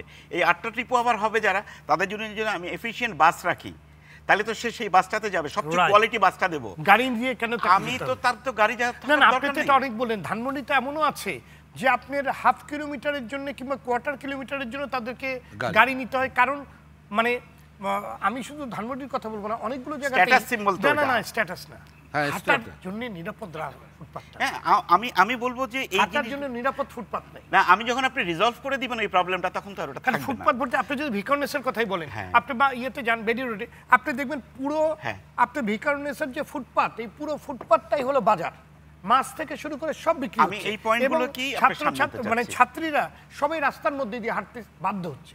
তাহলে আমি যদি এই পয়েন্টটা আপনাকে শুধু মানে ফোর্স করতে বলি, আমরা প্রয়াত যে আমাদের নগরপিতা ছিলেন, তার সাথে 1 বছর পূর্তিতে আনিসুল হকের সাথে আমি বসছিলাম লাইভে, এবং তাকে আমি বলেছিলাম আপনি অনেক কিছু করতে চাচ্ছেন, করছেন, এগুলো নগরপিতা হিসাবে করছেন, ম্যাক্সিমামগুলো আপনার আওতার জিনিস না, অন্য ডিপার্টমেন্ট কাজটা করছে না বলে আপনি এনফোর্স করছেন আমাদের লোক হয়ে। ওয়েলকাম, ভালো কথা, কিন্তু আপনি যে কাজগুলো আপনাকে একদম ডেডিকেটেডলি দেওয়া হয়েছে তার মধ্যে কয়টাতে হাত দিলেন? তো আপনি দয়া করে আমাদেরকে যদি শুধু ফুটপাথটা ঠিক করে দেন, যেটা আপনার ডেডিকেটেড রিকোয়ারমেন্ট, তাইলে 40% অফ দ্য আমার ট্রিপ 40% ওই সময় ছিল, এখনও তাই, আপনি তখন পায়ে হেঁটে যাবে। তাহলে পরে আপনার তো যানজট অনেক কমে যায়, কারণ তারপরে বাসে আছে 40, আমরা জানি 36 থেকে 40। তো তাহলে ওইটা আর এটা যদি আপনি ঠিক করেন, মানে বাসটা কোয়ালিটি দিতে হবে, হাঁটাটা কোয়ালিটি দিতে হবে, তাহলে আপনার তো আর কোনো লোক থাকে না তেমন, গাড়িতে যাবে না, তো গাড়ি বাসায় লক করে রেখে এটাতে যাবে। আর গাড়ি যারা কিনেছে তাদেরকে আপনি সিম্পল একটা জিনিস করেন, যে তোমার আয়ের বৈধতা আমাকে দেখাও, তুমি যে এইটা ট্যাক্স দিছো কিনা, আমি একটা অনুরোধ করব। আর একটা হচ্ছে অফিসের গাড়িগুলো যে যত্রতত্র ব্যবহারের, সেগুলো জায়গায় আপনি এনশিওর করেন। ব্যাংক লোনও, এই দুইটা জায়গায় ব্যাংক লোনও বন্ধ, এগুলো যদি এনশিওর করেন তাহলে গাড়ি দেখবেন 80% নাই হয়ে গেছে। কিন্তু গাড়ি কিন্তু সব কিন্তু ভুয়া গাড়ি এগুলা, এবং সেই জন্য যত্রতত্র চলতে পারতেছে। আমি যাই এক গাড়িতে, আমার ওয়াইফ বাজার করতে যায় আরেক গাড়িতে। এইসব জিনিসগুলো যদি বন্ধ করি তাহলে যানজট আপনি যেটা বললেন সেটা এমন একটা লেভেলে চলে আসবে যে মানে তারপরে আপনি manageable. You are talking about management. Yeah, মানে আমাদের ম্যানেজমেন্ট, এর মধ্যে কিন্তু টাকা লাগছে না, কিন্তু আপনি খেয়াল করে দেখেন। আর একটা সেন্টেন্স আমি বলে শেষ করি, কেননা আরেকটা জিনিস না বললে হবে না। সেটা হচ্ছে যে আমরা যেমন মেট্রো নিয়ে আমরা খুব গর্বিত এখন, অবশ্যই মেট্রো আমাদের অন্য কিছু না থাকার কারণে মেট্রো খুব আমাদেরকে নিয়ে যাচ্ছে এবং নিয়ে আসতেছে, এবং এটা কাজে লাগছে। কিন্তু একটা আমি আপনাকে বলি, এই গাড়িটা এন রুট, মানে এখান থেকে একটা নির্দিষ্ট রুটে যাচ্ছে, এই গাড়িটা যখন নাকি চলে ট্রেনটা, তখন আপনি 0.8 কিলোমিটার পর পর আমাকে নামাতে উঠাতে করছেন কেন? এই গাড়িটা স্পিড দিয়ে থামতেই তো আমার 0.8 কিলোমিটার চলে যায়। আমি কেন এত পরপর স্টেশন দিলাম, আপনি আমাকে একবার বুঝায় বলেন তো। কারণ স্টেশন মানে হচ্ছে আমি এখানে পৌঁছাবো, তারপরে তো উঠবো। তার মানে আমি হয় এখানে রিক্সা নিয়ে আসবো, যদি একটু ভারী কিছু নিয়ে আসি, নাহলে সিএনজি নিয়ে আসবো, নাহলে নিচে আমরা দাঁড়াবো। আমার এই জিনিসটা করার তো দরকার ছিল না। আমি তো 2 কিলোমিটার পর পর দিতে পারতাম, কারণ তাহলে সেন্টার থেকে 1 কিলোমিটার ম্যাক্সিমাম হাঁটতে হতো, নিয়ারেস্ট যেটা। তাহলে আমি কি 1 কিলোমিটার হাঁটতে পারি না? 1 মাইল তো বলে না, 1 কিলোমিটার। অথচ বিদেশে গিয়ে কিন্তু আমরা 3-4 মাইলও হেঁটে হেঁটে ফেলি। এই জায়গাগুলো একটু দেখা লাগবে, কারণ এই মেট্রো রেল যেটা নিয়ে আমরা খুবই আনন্দিত, এটার কস্ট এবং এটার বেনিফিট যদি আপনি দেখেন, বেনিফিট হচ্ছে এটা যদি সবচেয়ে ভালোভাবে চলে, আমি একদম ইন্টারন্যাশনাল স্ট্যান্ডার্ডে বলছি, তখন সমস্ত ট্রান্সপোর্টের যে যতগুলো ট্রিপ তৈরি করি আমরা, ছোট বড় মাঝারি, তার মাত্র 12% ক্যারি করতে পারে। 100-এ 100 যদি সে চলে। কিন্তু আপনি জানেন ডিপ রাত্রে সে চলে না, পিক আওয়ার ছাড়া 100 হয় না, তাহলে সে তার মানে 100 চলে না, তার মানে সে 9-10% ট্রিপ ক্যারি করে। তাহলে এইটা দিয়ে যদি আপনি ভাগ করেন, আর কত টাকা খরচ করেছি এটা দিয়ে ভাগ করেন, আপনার মাথা খারাপ হয়ে যাবে, বরং আপনি তার চেয়ে অনেক কম পয়সায় এই বাস এবং আপনি লোকালাইজ যে সলিউশনটা আমি বললাম, যেটাকে ল্যান্ড ইউজ বলছি, এইটা করলে পরে আমার মনে হয় প্রবলেমটা অনেকখানি আপনার। জি, ধন্যবাদ আপনাকে জনাব সাইফুল নেওয়াজ। সাইফুল নেওয়াজ, রাজধানী ঢাকার কিছু বাস্তবতা আছে। এখানে সড়ক কম, গণপরিবহনও কম, সুযোগ পেলেই মানুষ আইন ভাঙে। আবার ফুটপাত এবং সড়কগুলো কিন্তু দখল হয়ে থাকে, একদম প্যাকড হয়ে থাকে। এমন বাস্তবতায় রাজধানী ঢাকা কিংবা দেশের বড় শহরগুলোর গণপরিবহন ব্যবস্থার মডেলটা আসলে কেমন হওয়া উচিত? ধন্যবাদ। আসলে যানজট নিয়ে আমরা যত আলোচনা বা ঢাকা শহরের পরিবহন ব্যবস্থা নিয়ে আমার মনে হয় এই স্টুডিওতে আমরা অনেক আলোচনা করেছি, অনেক বেশি পঠিত আলোচিত একটা ব্যাপার। এবং একটু খেয়াল করে দেখবেন, ঢাকা শহর না, সবগুলো বড় শহরগুলো নিয়ে আলোচনা আমরা করেছি। এখন আপনি যদি এখন কুমিল্লার কথা চিন্তা করেন, আরো ভয়াবহ অবস্থা, কুমিল্লার শহরে ঢোকাই যায় না। রাইট, আমরা একটা উদাহরণ প্রায় দিয়েছি যে ঢাকা যেমন হচ্ছে অপরিকল্পিতভাবে গড়ে উঠে মরে যাচ্ছে পরিবহন ব্যবস্থাটা, অন্যান্য শহরগুলো কিন্তু এখনো সময় রয়েছে তাকে চাইলে বাঁচাতে পারে, বাট সেই রকম উদ্যোগ কিন্তু এখনো পর্যন্ত দেখছি না। আচ্ছা, এখন আমরা যে আলোচনাটা করছিলাম সেখানে আসি, যেটা হচ্ছে যে দেখেন, এই যে আপনার গত 5 তারিখের পরে যখন হচ্ছে যে বাচ্চারা বা ছেলেমেয়েরা যখন ট্রাফিক ব্যবস্থাপনা নিয়ন্ত্রণ করছিল, তখন কিন্তু প্রায়শই আমি একটু ঘুরতাম ব্যবস্থাপনা দেখার জন্য, ভালো লাগতো যে আসলে তারা কন্ট্রোল করতে পারছে। তো শাহবাগে একদিন দেখলাম যে আসলে কয়েকজন জমায়েত হয়ে আছে, তাদের কাছে একজন জানতে চাচ্ছে আপনারা কি চাচ্ছেন। তারা হচ্ছে ব্যাটারি চালিত রিক্সার চালকরা, এবং তারা বলছে আমরা সড়কে চালাতে চাই তারা বলছে, এবং সেটা কিন্তু লিপিবদ্ধ করা হচ্ছে। আচ্ছা, চাওয়াটা জানতে চাওয়া হচ্ছে। দেখেন, আমার সন্তান আমার কাছে কখনো চকলেট চাবে, কখনো কালার পেন্সিল চাবে, কখনো বই চাবে, আমি কোনটা, সমস্ত কিছু আমি শুনবো, কিন্তু আমি তাকে কোনটা দেব সেটা ডিপেন্ড করছে কোনটা কখন দিব এবং কত সময়ের জন্য দেবো, সেটা কিন্তু বিচক্ষণতার ব্যাপার। একটু খেয়াল করে দেবেন, পৃথিবীতে বাটারফ্লাই এফেক্ট বলে একটা কথা আছে। যেমন কোথাও যদি একটা প্রজাপতি পাখা নাড়ে, সেটার জন্য হয়তো পৃথিবীর অন্য কোনো একটা প্রান্তে সুনামি হয়ে যেতে পারে, এটা বলে বাটারফ্লাই ইফেক্ট। এখন কি হচ্ছে দেখেন, এই যে আপনি কিছুদিন ধরে আমার কাছে মনে হয়েছে ব্যক্তিগতভাবে আমি যখন চলাফেরা করি, আজকেও আমি চলাফেরা করেছি, আমার 1 ঘন্টার জার্নি প্রায় 2.5 ঘন্টার মতো লেগেছে। এবং যানজটটা কিন্তু এই যে আলোচনাটা আমরা করছি এটা কিন্তু ক্রমশই আপনার আগেও ছিল, উন্নতির দিকে নাই, আমরা অবনতির দিকে যাচ্ছি। তাহলে এই ব্যাপারটার ভিতরে নতুন একটা অনুষঙ্গ আমার কাছে মনে হয়েছে। গণপরিবহন বাসের সংখ্যা কিন্তু গত 1 মাস বিফোরে যা ছিল এখন কিন্তু রাতারাতি বেড়ে যায় নাই এবং কমেও যায় নাই। তাহলে নতুন কি অনুষঙ্গটা আমাদের যুক্ত হয়েছে? আমি বলবো এখানে যে ব্যাটারি চালিত যে অটোরিকশাগুলো আমাদের যুক্ত হয়েছে, বড় একটা ফ্লিট, এবং এটার ফলে সমস্যাগুলো কি হচ্ছে, এই যে আজকে আমার গণপরিবহন ব্যবস্থার ভেঙে যাওয়ার একটা বড় কারণ কিন্তু এই জায়গাটাতে আছে। আপনি যখন এতগুলো গাড়ি আসলো যানজট, আমি যখন আমার গাড়ির সামনে বাসের সামনে একটা রিক্সাকে দেখব তখন কিন্তু আমি স্পিড নিতে পারবো না। 1 2 হচ্ছে এটা যানজট তৈরি করে, সেফটির একটা ব্যাপার রয়েছে, এবং অবশ্যই এই অটোরিকশাগুলো কিন্তু আমার প্রচুর পরিমাণে বিদ্যুৎ আমার অপচয় করছে। আজকে দেখেন লোডশেডিং হচ্ছে কিন্তু অনেক জায়গাতে। কেন? কারণ যেখানে স্টেশনে পাওয়ার স্টেশনগুলো এগুলো সবই প্রায় অবৈধভাবে কিন্তু চার্জ দিচ্ছে, এবং এইটা কিন্তু কোনো বৈধভাবে কিন্তু কারেন্টের লাইনটা নেওয়া না, ফলে এই অপচয়টা কিন্তু চলে আসছে আপনার আমার সবার উপরে কিন্তু চলে আসছে। এবং শুধু তাই না, এইগুলো কিন্তু পরিবেশের জন্য ক্ষতি, কারণে ব্যাটারিটা আমার ডিসপোজ করতে পরিবেশের ক্ষতি। অর্থাৎ দেখেন অনেকগুলো অনুষঙ্গ যুক্ত হয়ে যাচ্ছে। এখন ছোট ছোট গাড়ি যখন চলে আসছে, দেখেন গণপরিবহন ব্যবস্থা ভেঙে পড়ছে কেন? ছোট গাড়ি চলে আসছে বেশি। আমরা প্রতিনিয়ত বলছি, আপনি যদি বিআরটি স্ট্যাটিস্টিক্স দেখেন, প্রতিনিয়ত প্রায় 2 লক্ষ গাড়ি আমার যুক্ত হচ্ছে, প্রতি বছর যুক্ত হচ্ছে বাংলাদেশের ফ্লিটে। তার মধ্যে হচ্ছে 50 থেকে 60% ছোট গাড়ি। ছোট গাড়ি নিয়ে আমরা বারবার বলেছি যত বেশি আমরা ছোট গাড়িকে প্রমোট করব। ছোট গাড়ি বলতে বোঝাচ্ছি এই যে দেখেন আপনার মানে ট্রেডিশনাল বা নন ট্রেডিশনাল বলতে আমার প্রাইভেট কার বা সিএনজিগুলো আসছে, মোটরসাইকেল আসে। নন ট্রেডিশনাল হচ্ছে ব্যাটারি চালিত রিক্সা, নসিমন করিমন ইত্যাদি। দেখেন নসিমন করিমনের মতো যে ভুলটা একটা সময় সরকার করেছে, এই ভুলটা এখন কিন্তু আবার হতে যাচ্ছে আমার কিন্তু এই শহরের রাস্তায় ব্যাটারি চালিত রিক্সা যেগুলো আমরা দেখছি, বা রিক্সা, দুটো রিক্সাই কিন্তু দুই ধরনের রিক্সাই কিন্তু আমার জন্য ক্ষতিকর। আমি গণপরিবহন ব্যবস্থাকে কেন একজন মানুষ লক্ষ টাকা খরচ করে বাস নামাবে, সে তাকে যদি রাস্তাটা না দিয়ে, সে যদি দেখে রাস্তায় 10টা রিক্সা তার সামনে দাঁড়িয়ে আছে, তাকে ঠেলেই তাকে মানে যেতে হচ্ছে, আমি কেন একজন ইনভেস্টর হিসাবে বাস নামাবো? প্রয়োজনে আমি আমার বাসের ব্যবসা বরং আরও বন্ধ করে রাখবো। তাহলে গণপরিবহন ব্যবস্থাটা আমি ভালো তো দিচ্ছি না। এবং এই যে সব দায় দায়িত্ব দিন শেষে কিন্তু আবার আমরা দিয়ে দিচ্ছি পুলিশকে। যেমন আগামী সোমবার থেকে নাকি করবে কি জানি বলে, ব্যাটারি চালিত রিক্সাকে বন্ধ করার নির্দেশনা দেওয়া হয়েছে। আমার প্রশ্ন হচ্ছে, এই নির্দেশনা তো টেবিল চেয়ারে বসে কিন্তু আপনি দিয়ে দিলেন, কিন্তু আপনি কোনো স্ট্র্যাটেজি দিয়েছেন? মানে স্ট্র্যাটেজি দিয়েছেন যে কিভাবে মুখোমুখি করে দিচ্ছি কিন্তু আবার পুলিশকে, যে যান আপনি এবার ব্যাটারি চালিত রিক্সা অটো রিক্সার সাথে মারামারি করেন, ধাক্কাধাক্কি করেন, তাকে আটকান। পুলিশ হয়তো 2-1জনকে আটকাবে, আবার অন্য একটা গ্রুপ এটাকে ভিডিও করে মর্মান্তিক হয়েছে মনে করে আরেকজন দেখা যাবে পরের দিন টাকা রিক্সা কিনে দিচ্ছে। মানে এই বিষয়গুলো তো চলছে, স্ট্র্যাটেজি দিতে হবে। আমি কি রাস্তায় নামার পর ব্যাটারি চালিত রিক্সা ধরবো, নাকি চার্জিং স্টেশনে গিয়ে আমি তাদেরকে নিরুৎসাহিত করবো, তাদেরকে আমি আইনের আওতায় আনবো? যদি চার্জ দিতে না পারি পরের দিন তো রিক্সা নামবে না। বর্ষি দিয়ে যে চার্জ সারা রাত দেওয়া হয়, এটা কিন্তু এখান থেকেও কেউ না কেউ আজকে রাতে যদি ব্যাটারি চালিত রিক্সাগুলো চার্জ দিতে না পারে, কালকে সে কিভাবে নামবে?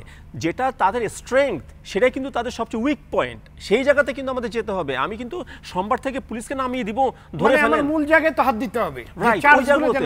আবার সেটার সাথে জড়িত আছে দেখবেন অনেক প্রভাবশালী বা ওই যে হাত বদল হয়েছে যেটা আমরা আলোচনা করছি, তারা তো তাদের এখন পুলিশের ড্রেস আছে বলে সবাই আমরা তাকেই ধরছি, কিন্তু তাকে আমি কোনো স্ট্র্যাটেজি দিয়েছি কিনা? এই যে কাঞ্চন ভাই বলেছেন যে আমাদের তো যোগাযোগ উপদেষ্টা আছে, তিনি হয়তো বলেছেন যে নিয়ন্ত্রণ করো ব্যাটারি রিক্সাকে, বাট তিনি কি কোনো স্ট্র্যাটেজি দিয়েছেন যে কিভাবে করবে?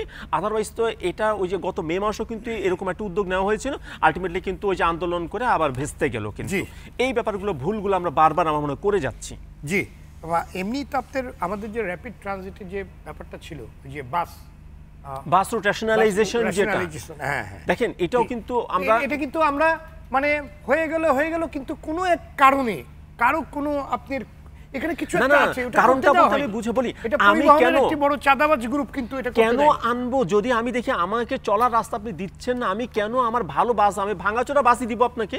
কারণ আমি তো আমার ভালো বাস, দেখেন যেই কোম্পানিগুলো আপনার ঢাকা থেকে চট্টগ্রামে বিলাসবহুল স্ক্যানিয়া ম্যানের মতো বাস নিয়ে আসছে, তারা কিন্তু ছোট গাড়ি ভালো বাস এসি বাস এখানে নামাচ্ছে না, কারণ আমি সরকার হিসেবে তাকে পরিবেশ দিচ্ছি না। তো আমি তাকে কি লস করার জন্য কেউ আসবে এখানে? জানেন এক সময় কিন্তু উত্তরা থেকে 90-এর দশকে নিরাপদ বাস, তারপর আপনার এসি সব বাসগুলো কি সুন্দর এবং সবাই লাইন দিয়ে উঠতো। আপনি একটা লেন রেখে দেন, গণপরিবহনটা লেন করেন, লেন রেখে দেন, বাকি যদি 3 লেন থাকে কোথাও, মিনিমাম 3 লেন থাকলে একটা লেন আপনি তাকে দেন, 2টা লেনে আপনি অন্য সবাইকে নেন। দেখেন আমি যখন দেখবো যে আমি প্রাইভেট কার নিয়ে বসে আছি যানজটে, গণপরিবহন ঠিকই চলে যাচ্ছে, তাহলে আমি আগামীকালকে বাস উঠবো। ধন্যবাদ আপনাকে জনাব আনসার আশরাফ। নৈরাজ্য দূর করে সড়কের শৃঙ্খলা ফেরানোর ক্ষেত্রে মূল চ্যালেঞ্জগুলো কি বলে আপনি মনে করেন? চ্যালেঞ্জের অনেক কিছু আমরা এখানে আলোচনা করেছি, আপনার অনুষ্ঠানে বহু বছর ধরে আমরা আলোচনাগুলো করছি এবং এখানে অনেক বিশেষজ্ঞরা অনেক সুনির্দিষ্ট প্রস্তাব দিয়েছেন। তার মানে হচ্ছে যে পরিবহন খাতকে যদি আমরা শৃঙ্খলা পর্যন্ত মনে পৌঁছাতে পারি, হ্যাঁ, এখন ধরেন যারা ক্ষমতায় ছিলেন তাদের কাছে এটার চেয়ে অন্য অনেক বিষয় বেশি গুরুত্বপূর্ণ ছিল, কিন্তু আমরা বাংলাদেশের ইতিহাস যদি দেখি যে রাজনৈতিক দলের সরকারগুলো এই বিষয়গুলোর ক্ষেত্রে খুব বেশি আন্তরিক হয় না কেন? কারণ এখানে তাদের রাজনৈতিক স্বার্থ, অর্থনৈতিক স্বার্থ, কোটারি স্বার্থ, দলীয় স্বার্থ, দুর্নীতি, চাঁদাবাজি যা কিছু বলি এগুলো তো আমাদের রাজনীতির অপরিহার্য অঙ্গ। ফলে রাজনৈতিক সরকার এর ক্ষেত্রে নামখাওয়াস্তে কিছু হয়তো করার চেষ্টা করে, কিন্তু নির্মূল করার, এই সমস্যা নির্মূল করার, গভীরে যাওয়ার এবং আমূল পরিবর্তন বা সংস্কার যেটি নিয়ে আলোচনা এখন হচ্ছে সব ক্ষেত্রে, সেটি তারা করে নাই। সবচেয়ে ভালো সময় যেটা আনসার ভাই বলছিলেন বিরতিতে, এখন যে সরকারটি আছে তার কোনো রাজনৈতিক দল নাই, তার কোনো ধান্দা নাই, তার কোনো পেটোয়া বাহিনী নাই, তার চাঁদাবাজির সাথে সম্পর্ক নাই, তার জনপ্রিয়তারও কোনো ব্যাপার নাই। অনেক জনকল্যাণমূলক কাজ আছে যেগুলো রাজনৈতিক সরকার করে না, জনকল্যাণের আপনার জনপ্রিয়তার স্বার্থে, ভোটের স্বার্থে, জনসমর্থনের স্বার্থে পাবলিক খেপে যাবে এবং নিজের দলের লোকজনও খেপে যাবে। সেই কারণে এই সরকারটি সেই যেহেতু সমস্যা নাই, তারা এখন কঠোর।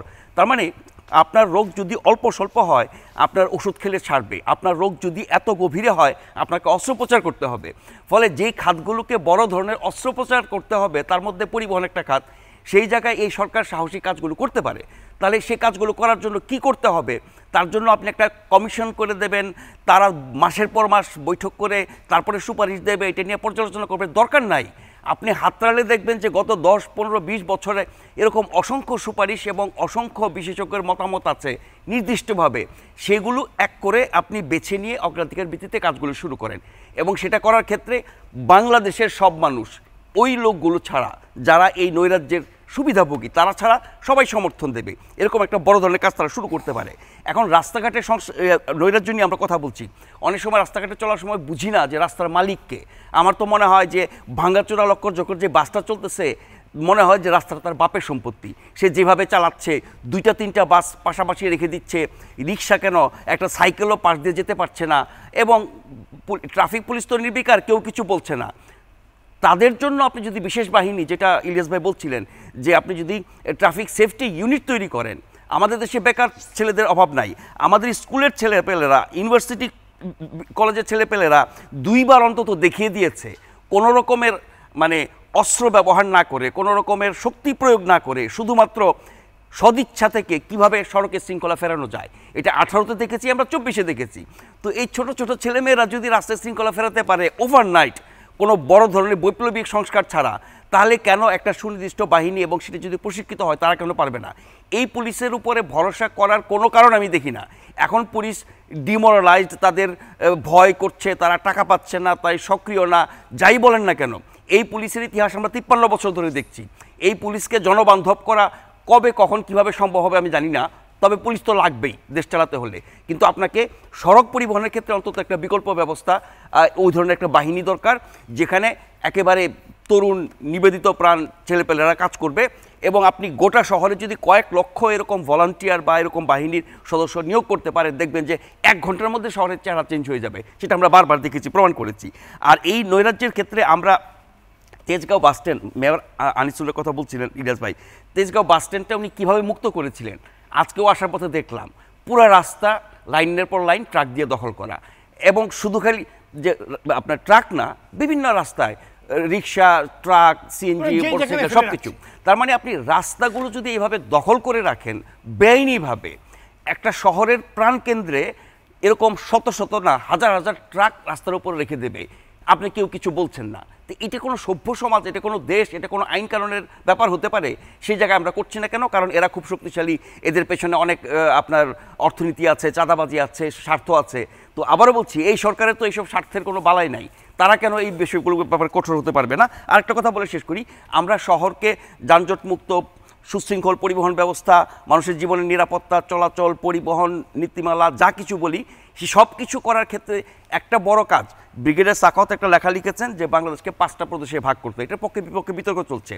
কিন্তু রাজধানীটাকে কেন আমরা সরাতে চাই না, আমরা কেন ঢাকার অনেক কিছু বিকেন্দ্রীকরণ করে সারা দেশে ছড়িয়ে দেই না, সেটার প্রভাব কিন্তু এই পরিবহন খাত থেকে শুরু করে জনজীবন অন্য ক্ষেত্রে পড়বে। সেই ধরনের বৈপ্লবিক সিদ্ধান্তগুলো এই সরকার নেওয়া উচিত। আবারও বলছি, সংবিধান, আপনার শাসন বিভাগ, বিচার বিভাগ, আইন বিভাগ, উমুক তুমুক খাতের সংস্কার সবই প্রয়োজন, কিন্তু আপনার অগ্রাধিকার বিবেচনা করে Priority ঠিক করতে হবে। প্রতিদিনকার জীবনের সাথে সংশ্লিষ্ট বিষয়গুলোকে আপনাকে আগে ধরতে হবে। ধন্যবাদ আপনাকে। শরীফুজ্জামান শরীফ, ঢাকা যেন আন্দোলন আর দাবি রাজধানীতে পরিণত হয়ে গেছে, মানে দীর্ঘ এত বছরে সেগুলো কোথায় ছিল আমরা জানি না, এতে তীব্র যানজট সৃষ্টি এবং চরম ভোগান্তি বিশৃঙ্খলা সৃষ্টি হচ্ছে, এর সমাধান কি? ধন্যবাদ। প্রথম জায়গাটা আমি আমাদের সাথে অনেকগুলো ফোন, আমরা অন্তত একটি ফোন আচ্ছা, আমরা sure. নিয়ে নিই, তারপর আপনার কাছে আসবো। দর্শক কে বলছেন, কোথা থেকে বলছেন, নাম বলে আপনার প্রশ্নটি করুন। সালাম আলাইকুম। ওয়ালাইকুম আসসালাম। আমি ঢাকা আব্দুল্লাহপুর থেকে বলছিলাম ভাইয়া। জি বলুন, আপনার নাম বলে প্রশ্নটি করুন। আপনার এই চ্যানেলটা দেখতেছি এবং আমি আমার নাম আব্দুল সামাদ, জি বলুন। গ্রামের বাড়ি নওগাঁ জেলা, জি থাকি বলুন। আব্দুল্লাহপুরে। আপনার টেলিভিশনের ভলিউমটা আগে কমান। তাই জি, তারপর প্রশ্ন করুন। টেলিভিশনের ভলিউম কমাতে হবে?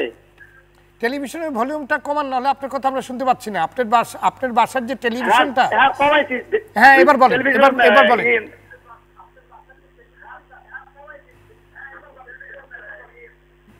আমি ওই যে ইলিয়াস কাপ্তান সাহেবের সাথে একটু কথা বলতে চাই। বলেন বলেন। আপনি কি করেন এটা আগে বলেন। আপনি পেশায় কি? সালাম আলাইকুম। ওয়ালাইকুম সালাম। আপনি পেশায় কি কি কাজ করেন আপনি? পেশায় রাস্তার লাইনম্যান করি, রাস্তার লাইনম্যান করি, রাস্তা রাস্তার লাইনম্যানে কাজ করি।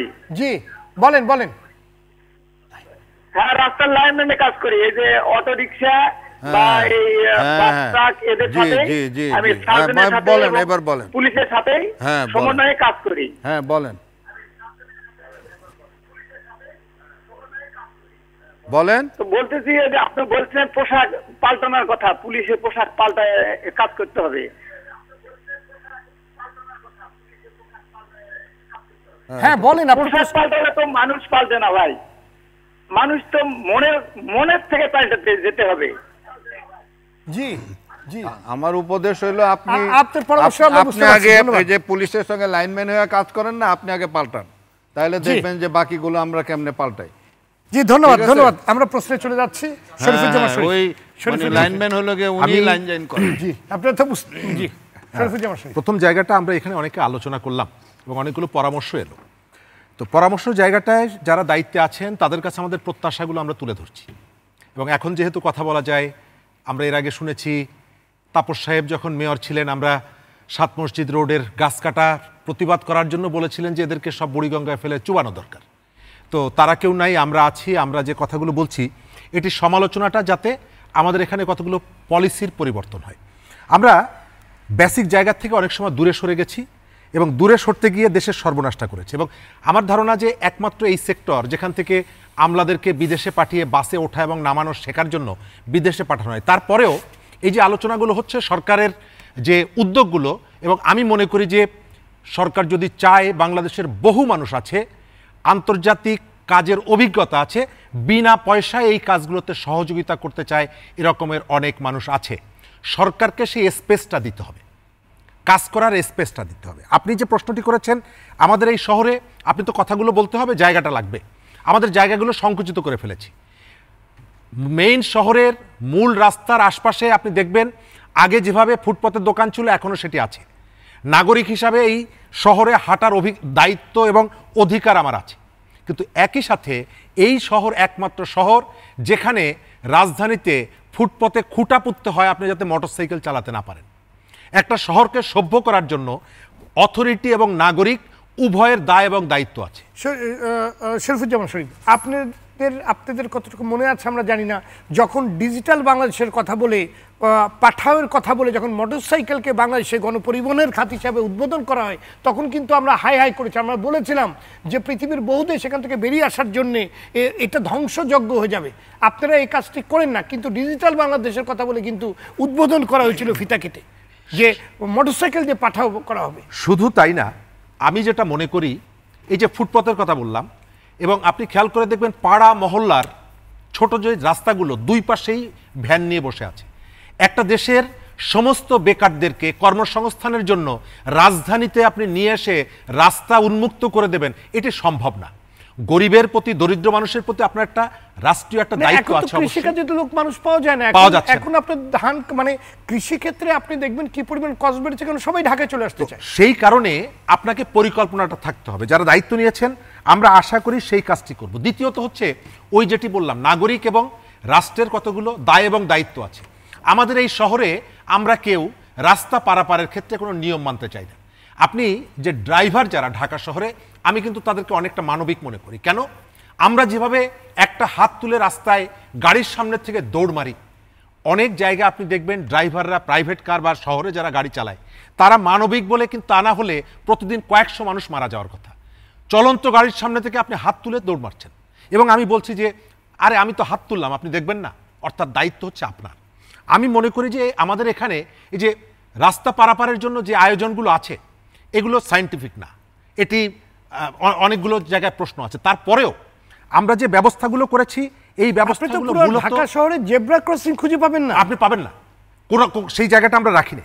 আমি সেই কারণে যে জায়গাগুলোতে সম্ভাবনার যে সুযোগটা তৈরি হয়েছে এটিকে আপনার কাজে লাগাতে হবে। আমাদের মধ্যে অনেকে আমরা বলি যে আমরা সচেতন না, অবশ্যই আমি সচেতন, এবং সচেতন বলেই আপনি খেয়াল করে দেখবেন আমি আপনার বাড়ির সামনে যে ময়লার পোটলাটা রেখে আসি, আমি সচেতন বলেই তো ওটা আমি ঘরে রাখি না, এবং পোটলাটা নিয়ে বের হই, আশপাশে তাকাই, তারপর আপনার বাড়ির সামনে রেখে আমি চলে যাই।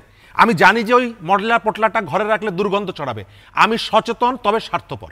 স্বার্থপরতার জায়গা থেকে যদি আমি বের হতে না পারি, এই যে পরিবর্তনের কথা আমি বলছি, ওটা যে নির্দিষ্ট একটি জায়গায় ফেলা দরকার, সেটা না আরেকজনের বাড়ির সামনে ফেলে দিয়ে চলে আসে। এবং এটি হচ্ছে যে স্বার্থপরতার জায়গা থেকে আপনি যদি বলেন যে আমি সচেতন, আমি সচেতন বলেই তো ময়লার পোটলাটা আমি ঘরে রাখছি না, আমি জানি যে দুর্গন্ধ ছড়াবে এবং আপনার বাড়ির সামনে রেখে যায়, মানে হচ্ছে আমার কাছে স্বার্থপরতাটা।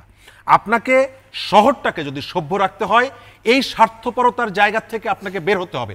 আমরা পাবলিক টয়লেট ব্যবহার করতে যাই, তারপরে আমার কখনোই মাথায় থাকে না যে আমার পরে এইখানে আর কেউ আসতে পারে। অর্থাৎ এই যে জায়গাগুলো, এই যে পরিবর্তনের কথা বলছি, গত এক মাসে আমি সরকারের কাছে এইটা চাচ্ছি সেইটা চাচ্ছি। আচ্ছা, আমি পরিবর্তিত হলাম কতটুকু? এই যে পরিবর্তনের আকাঙ্ক্ষা নিয়ে হাজার খানেক মানুষ জীবন দিল, আমি এই এক মাসে কি নিজের মধ্যে কোনো পরিবর্তন এনেছি? না। সেই কারণে যেটা করা দরকার, এই শহরটা আপনি দেখছেন যে এখন আপনি বাস ট্রাকের পাশাপাশি আপনাকে হয়তো একসময় আলোচনা করতে হবে যে এখানে নৌ পরিবহনের ব্যবস্থা। কারণ কি? কারণ হচ্ছে এক রাত যদি বৃষ্টি হয় আপনার বুক সমান পানি চলে আসছে। এই শহরে হাজার হাজার কোটি টাকা আপনি খরচ করছেন জলাবদ্ধতা নিরসনের নামে। ঢাকা ওয়াসাকে ব্যবহার করে, অমুককে ব্যবহার করে, তমুককে ব্যবহার করে দলীয় মাস্তান ধরনের যে নেতা ছিল তাদের পকেট ভারী করেছেন। কোনো জবাবদিহিতা আছে? আপনি মিরপুর সহ অনেকগুলো জায়গায় 2 ঘন্টা 3 ঘন্টার বৃষ্টিতে ডুবে যাচ্ছে, অথচ আমাদের এখানে অনেক দুর্নীতি নিয়ে কথা হয়। রাস্তা খোঁড়াখুড়ির নামে এবং রাস্তার ভেতরে পাইপ বসানোর নামে যে পরিমাণ অর্থ ব্যয় করা হয় সেগুলো নিয়ে কোনো কথা হয় না। কি কি পাইপ বসানো হচ্ছে, কে করছে কেউ জানে না, কিন্তু শত শত কোটি, হাজার হাজার কোটি টাকা খরচ করছে। আমি মনে করি যে যেহেতু আমাদের একটা সম্ভাবনা তৈরি হয়েছে এবং এই সমালোচনাগুলো আমরা করব, আমাদের অসংখ্য শহীদ এই সমালোচনা করার জন্য একটা পরিবেশ নিশ্চিত করেছেন। যারা দায়িত্বে আছেন যদি মনে করেন যে আপনাদের সমালোচনা করছি, এই সমালোচনা করার অধিকারটা আমাকে আপনারা দিয়েছেন। গত পরশুদিন আমি দেখলাম, গতকালকে ছাত্রদের সাথে প্রধান উপদেষ্টা বসছেন এবং শেষকালে তিনি বলছেন কি কাজটি করতে পারছি কি পারছি না চিঠি দিয়ে আমাদেরকে জানিও। তার মানে হচ্ছে আমাকে কথা বলার সুযোগটা সেই জায়গা থেকে আপনি করে দিচ্ছেন। সুতরাং এই কথাগুলো আমরা অবিরতভাবে বলতে চাই। আপনারা কষ্ট করছেন যে টিমটা গঠন করেছেন, আমরা আমাদের জায়গা থেকে প্রত্যাশাগুলো বারবার আমরা তুলে ধরবো। যদি ডিস্টার্ব ফিল করেন তারপরেও বলবো, কারণ এই যে পরিবর্তনের যে সুযোগটা এসেছে সেটিকে আমার কাজে লাগাতে হবে। জি, ধন্যবাদ আপনাকে জনাব ইলিয়াস কাঞ্চন। অন্তর্বর্তীকালীন সরকার রাষ্ট্র সংস্কারে হাত দিয়েছে, সড়ক ব্যবস্থাপনার সংস্কারেও যাতে এই সরকার মনোযোগ দেয় সেজন্য জনমত তৈরি করা প্রয়োজন, কিংবা সরকারের সঙ্গে আলোচনা করা খুব জরুরি বলে আমরা মনে করি। এবং এই ব্যাপারে মনে করেন আপনাদের মতো যারা দীর্ঘদিন ধরে আপনার সড়কের ব্যাপারে কিংবা নিরাপদ সড়কের জন্য আপনারা আন্দোলন করছেন, আপনার কোনো উদ্যোগ নেবেন কিনা? আমি সেটাই বলতে চাই যে আমি পুরনো কথাগুলো আমি বলতে চাই না, আমি নতুন যে প্রবলেম যেটা নিয়ে আজকে আলোচনা করছেন সেই আলোচনার মধ্যে আমি থাকতে চাচ্ছি। আমরা কিন্তু এতদিন ধরে বলে আসছি যে ক্যান্টনমেন্টের মধ্যে সব কিছু মানা হয়, কিন্তু আমাদের এই ছাত্ররা কিন্তু এই পরিবর্তনের পরের থেকে যখন রাস্তা নিয়ন্ত্রণ নিল তখন কিন্তু সবাই মানছে, কিন্তু এই ছাত্ররা যখন আবার ক্লাসে ফিরে গেল এখন কিন্তু বরঞ্চ যা মানতো আগে সেটার চেয়ে কিন্তু তার চেয়ে বেশি কিন্তু অমান্য করছে। কিন্তু যেমন কালকে আমার ড্রাইভার আমাকে দেখাইলো যে দেখেন স্যার, দেখেন কেউ হেলমেট পরতেছে না, অদ্ভুত ব্যাপার। এই আমার কাছে কথা হলো এই জায়গাটাই যে এই যে সড়কের যে বিষয়টা সেটা যোগাযোগ মন্ত্রণালয়ের যেরকম দায়িত্ব আছে সেরকমভাবে স্বরাষ্ট্র মন্ত্রণালয়ের দায়িত্ব আছে। এই দুইটা মন্ত্রণালয় যদি তারা যদি এইখানে যদি সেরকম নজর যদি না দেয় তাহলে কিন্তু আপনি কিভাবে আপনি আশা করেন?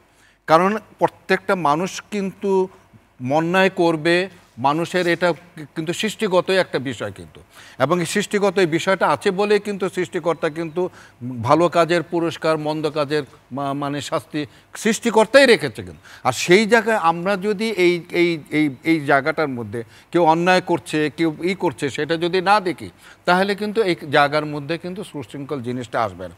আর সুশৃঙ্খলা আনার জন্য কিছু পদ্ধতি আছে, সেই পদ্ধতিটা এখনও হয়তো মাত্র এক মাস হয়েছে, সেটা আমরা হয়তো তাদেরকে সাজেশন দিতে পারি যে আমরা দীর্ঘদিন ধরে আমরা এই পদ্ধতিগুলো আমরা চেয়েছিলাম, সেইগুলো যদি করা যায় তাহলে আপনার আমাদের সড়ককে নিরাপদ করা যাবে এবং দুর্ঘটনা কমানো যেতে পারে, সুশৃঙ্খল একটা পরিবেশ আমরা তৈরি করতে পারি। সেগুলো আমরা সাজেশন তাদের সঙ্গে গিয়ে আমরা হয়তো দিতে পারি। সেই জায়গা যেমন আছে যে আমরা আমাদের যে জাতিসংঘের যে মানে যে প্রস্তাবনা যে 5টা পিলার, সেই 5টা পিলারের মাধ্যমে কাজ করার যে কথা যেটি বলা হয়েছে যে একটা ম্যানেজমেন্ট, তারপরে উন্নত সড়ক তৈরি করা, তারপরে মানে আপনার সেই গাড়ি রাস্তায় নামানো, আনফিট গাড়ি যেন না চলে সেই সমস্ত বিষয়, তারপরে রাস্তায় যারা মানে যারা ব্যবহার করবে বিশেষ করে চালক এবং যাত্রীরা যারা তারা কিভাবে সড়কটাকে নিরাপদভাবে ব্যবহার করবে সেই ব্যাপারেও তাদেরকে এডুকেট করা, প্লাস যদি একটা দুর্ঘটনা যদি কোনো কারণে যদি ঘটেও তাহলে তাকে দ্রুততম সময়ে কিভাবে চিকিৎসা দিয়ে তার ক্ষতিগ্রস্ততা থেকে তাকে বাঁচানো, এগুলো হলো কি আপনার পরের ব্যাপারটা। কিন্তু এখন যে জিনিসটা হচ্ছে যেটা আমরা দেখেছি যে ক্যান্টনমেন্টও মানে এবং আমার ছাত্ররাও মানাতে পেরেছে, 2018 তো মানিয়েছে, এইবারও মানিয়েছে, তো সেই জায়গাটা এখন আমরা উন্মুক্ত করে রেখে দিয়েছে। এই জায়গাটার মধ্যে আমি বলবো যে এই দুইটা মন্ত্রণালয়ের আমাদের যে উপদেষ্টারা যারা আছেন এই দিকে আমি মানে খুব একটা তাদের কিন্তু নজরটা আমি দেখে নেই, কিন্তু এই জায়গায় নজরটা দিতে হবে। যদি নজর দেওয়া যায় তাহলে কিন্তু মানুষ মানবে, কারণ মানুষের স্বভাবই হলো যে আপনার অনিয়ম করা, তো অনিয়ম করার জন্যই কিন্তু পৃথিবীতে আইন সৃষ্টি হয়েছে, সেই আইনটাকে আপনি বলবৎ করতে হবে। ধন্যবাদ আপনাকে আসাদ বিন রনি। সড়কে পরিবহন মালিক শ্রমিকদের মাফিয়াপনা আমরা কিন্তু দীর্ঘদিন ধরে দেখেছি, তাদের মাসল পাওয়ার আমরা দেখেছি, দীর্ঘদিন ধরেই তারা কিন্তু যাত্রীদেরকে জিম্মি করে রেখেছিল। শেখ হাসিনা সরকারের পতনের পর যাত্রীরা আসলে কতটুকু মুক্তি পাবে? আসলে আপনার 53 বছরের একটা জঞ্জাল আপনি যদি চিন্তা করেন যে 30 দিনে আপনি ছুঁড়ে ফেলে দেবেন হবে না, কিন্তু শুরু তো করতে হবে, সম্ভব না। এখন আমাদের গভর্নমেন্ট সবেমাত্র 1 মাস হলো ফর্ম করেছে, তার ধাপে ধাপে প্রতিটা জায়গা দিয়ে সংস্কারের দিকে হাত দিতে হবে। কিন্তু এই যে ধরেন চাঁদাবাজির হাত বদল হলো, এবং এই চাঁদাবাজির হাত বদল তো একটা গোষ্ঠীর নামে হচ্ছে, সে জায়গা থেকে তারা এই জায়গাতে নিজেদের তারা জিরো টলারেন্স বলছে যে আমরা যে কোনো অভিযোগ পেলে আমরা শাস্তির ব্যবস্থা নেব। কিন্তু দীর্ঘদিন একটা পলিটিক্যাল পার্টি পাওয়ারে না থাকার ফলে তার অনেক সমর্থকরা তারা কোনো পদবিতে নাই, এবং যারা পদবিতে নাই তারাই কিন্তু এই নৈরাজ্যের সাথে বর্তমানে ওতপ্রোতভাবে জড়িত। এবং তাহলে আপনি এই নৈরাজ্য কিভাবে ঠেকাবেন? এই নৈরাজ্য তো আপনার নামে হচ্ছে, আপনাকে এই নৈরাজ্যের জন্য আপনার নাম ব্যবহার করে কেউ করতে না পারে, সেই জায়গাটা আপনাকে ইনশিওর করতে হবে। আপনি কি সেই জায়গাটা করেছেন কিনা? অবশ্যই করেন নাই। আপনি আপনার নামে যত অভিযোগ, আপনার তো 0.5%ও আপনি এখনো কোনো ব্যবস্থা নেন নেই। এবং এই নৈরাজ্য ঠেকাতে হলে আমাদের রাষ্ট্রের ল অ্যান্ড অর্ডারটা পুরোপুরি ঠিক করতে হবে। আমি মনে করি আমাদের স্বরাষ্ট্র যে উপদেষ্টা আছে সে জায়গায় তার স্পষ্ট কিছু বক্তব্য থাকা উচিত। সেটা এখনও আমরা তার কাছ থেকে কোনো স্পষ্ট উত্তর আমরা কেউ পাইনি। এবং এর পাশাপাশি রাষ্ট্রের যে নাগরিক সমাজ আছে, এই নাগরিক সমাজকে অবশ্যই ধৈর্য ধরতে হবে। এবং এই যে আমাদের জন আকাঙ্ক্ষার একটা গভর্নমেন্ট আমরা পেয়েছি, অন্তর্বর্তীকালী সরকার বলি বা ছাত্র জনতার বিপ্লবী সরকার বলি, সেই সরকারকে আমাদেরকে সময় দিতে হবে। তারা যেন ধাপে ধাপে, এবং আমরা এরকম আলোচনার মাধ্যমে তাদেরকে আমরা পরামর্শ সহ যে কোনো বিষয় অবগত করতে পারি, যে বিষয়গুলো আমাদের সলিউশন দরকার। এবং আপনারা জানেন 18 সালের যে নিরাপদ সড়ক আন্দোলন হয়, ইলিয়াস স্যার ছিল এবং তখন আমিও রাজপথে ছিলাম। সেই 18 সালের নিরাপদ সড়ক আন্দোলন, যে সড়কে শৃঙ্খল ফিরিয়ে আনার জন্য যে ছাত্রদের দাবিগুলো ছিল, সেই দাবিগুলো কিন্তু তাৎক্ষণিকভাবে মেনে নেওয়ার কথা বলা হলেও আমরা তার বাস্তবায়ন দেখতে পাইনি। আমরা আশা করব এই ছাত্র জনতার সরকার তারা সেই নিরাপদ সড়ক আন্দোলনের যে দাবি দেওয়াগুলো ছিল তারা এগুলোকে বাস্তবে রূপদান করবে। তাহলেই আমি মনে করি আমরা ফলপ্রসূ একটা ফলাফল দৃশ্যমান দেখতে পাবো। এবং আমাদেরকে শুধু ঢাকা শহর নিয়ে ভাবলে হবে না, আমাদেরকে সারা দেশেই একটা নৈরাজ্য। দেখেন 2023 সালে শুধু মানে সড়ক দুর্ঘটনায় 6528 জন মারা গেছে, যা দেশের দুর্ঘটনায় মারা যাওয়ার 40% প্লাস। তাহলে মানে আমাদের যে দুর্ঘটনায় মারা যাচ্ছে, তাহলে তার প্রায় 50% কাছাকাছি যাচ্ছে সড়ক দুর্ঘটনায়। মানে এখানে কিন্তু মানে রাষ্ট্রের যে বিশৃঙ্খলা, তার 40% শুধু সড়কে। এটা কিন্তু একদিনে তৈরি হয় নাই, এটা 53 বছরের একটা জায়গায় এসে পৌঁছেছে। তো সেই জায়গাটা আমাদের অবশ্যই যারা উপদেষ্টা আছে, যারা দায়িত্বশীল আছে, তাদের গুরুত্ব সহকারে দেখতে হবে এবং তাদের অবস্থান ক্লিয়ার করতে হবে। মানুষ তাদের বক্তব্য শুনতে চায়, সেই জায়গায় তাদের অবশ্যই ক্লিয়ার করতে হবে। গুরুত্বপূর্ণ কথা বলেছেন যে আসলে ওইটাই কিন্তু আশ্বাসের একটি বড় জায়গা। সেই জায়গাটা তারা ক্লিয়ার করবে বলে আমি আশা করি। ধন্যবাদ আপনাকে জনাব খন্দকার আনসার হোসেন।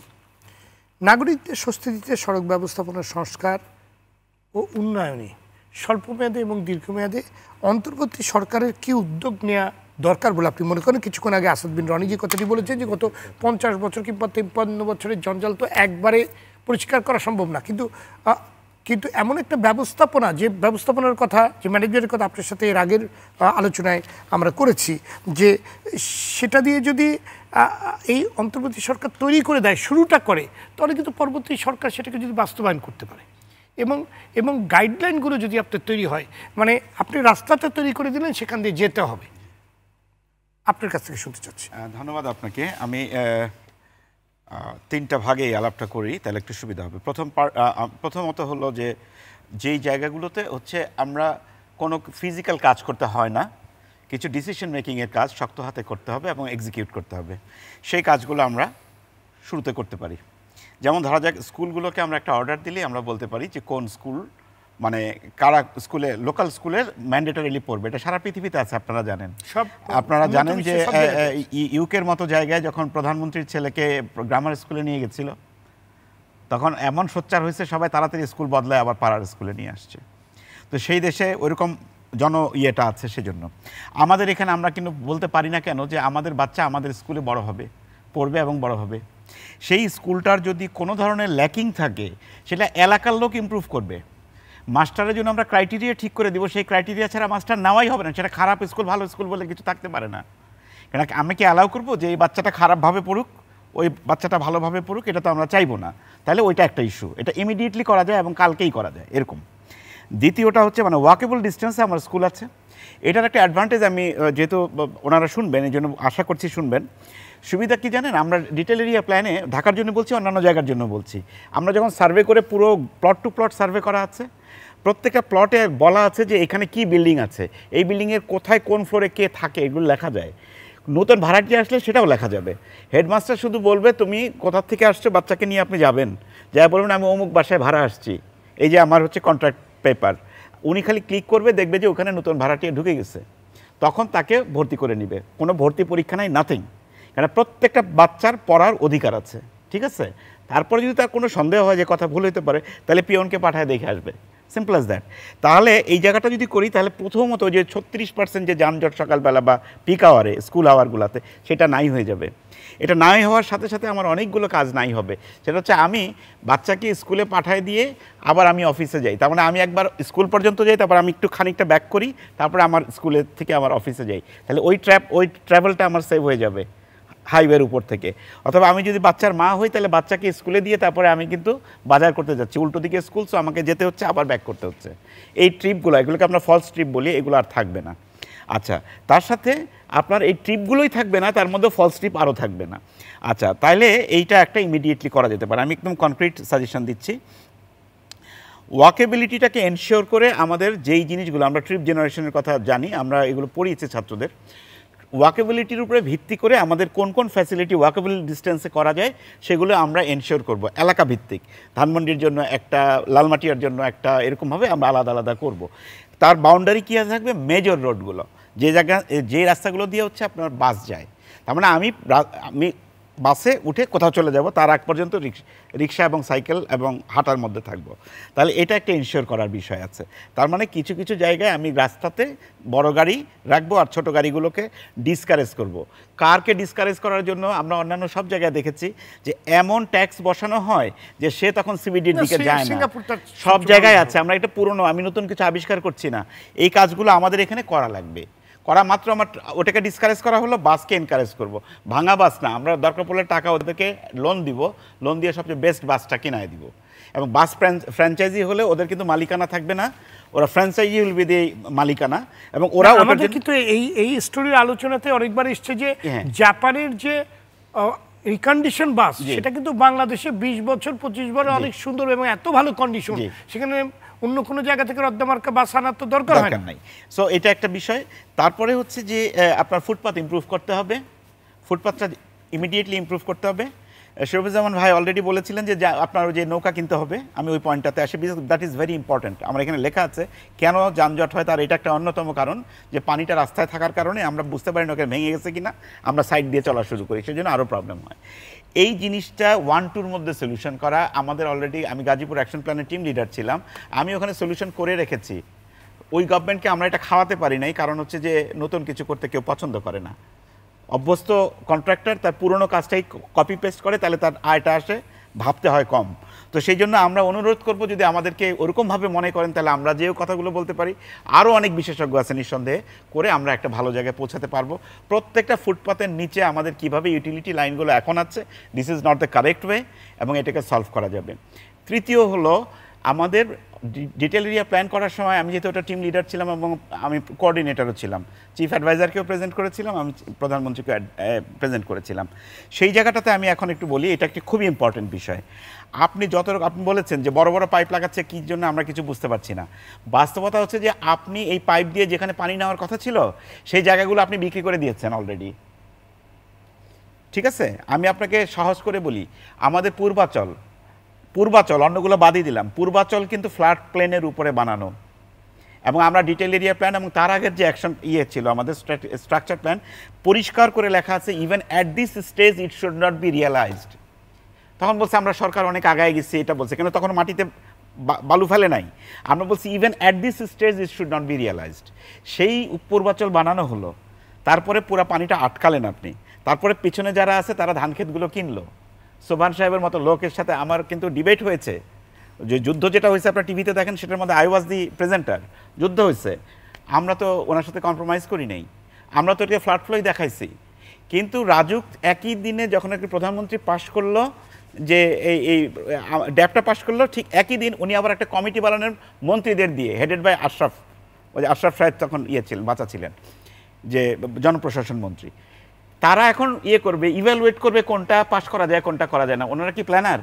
আমরা এত বছর পরে এত চিন্তা করে আমাদের মাথা খারাপ হয়ে যায় টু ডিসাইড যে কোনটা ঠিক কোনটা বেঠিক, বিকজ এত ফোর্সেস আছে কাজ করা, ডিসাইড করার জন্য। তো ওনারা সমানে ওই জায়গাটা পাস করে দিলেন।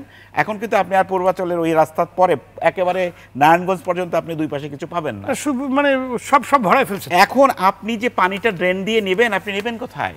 নদীগুলোকেও দেখছেন এইরকম করে হ্যাঁ, আপনি করে এখন আমি প্র্যাকটিক্যাল সলিউশন দিচ্ছি। এটা বললাম হচ্ছে এটা ইমিডিয়েটলি আমাদের এখনকার ড্যাপে আবার অ্যাপ্রুভ করা আছে, মানে ফ্লাড ফ্লোটাকে অন্য নাম দিয়ে ওদের আরও ব্যবস্থা করে দিয়েছে। এটা ইমিডিয়েটলি স্টপ করা উচিত, এই জন্য আমি কথাটা তুলেছি। ড্যাপের এই প্রস্তাবটা ইমিডিয়েটলি স্টপ করা উচিত। কি করা হবে সেটা পরে ঠিক করেন, অন্তত স্টপ করেন আগে।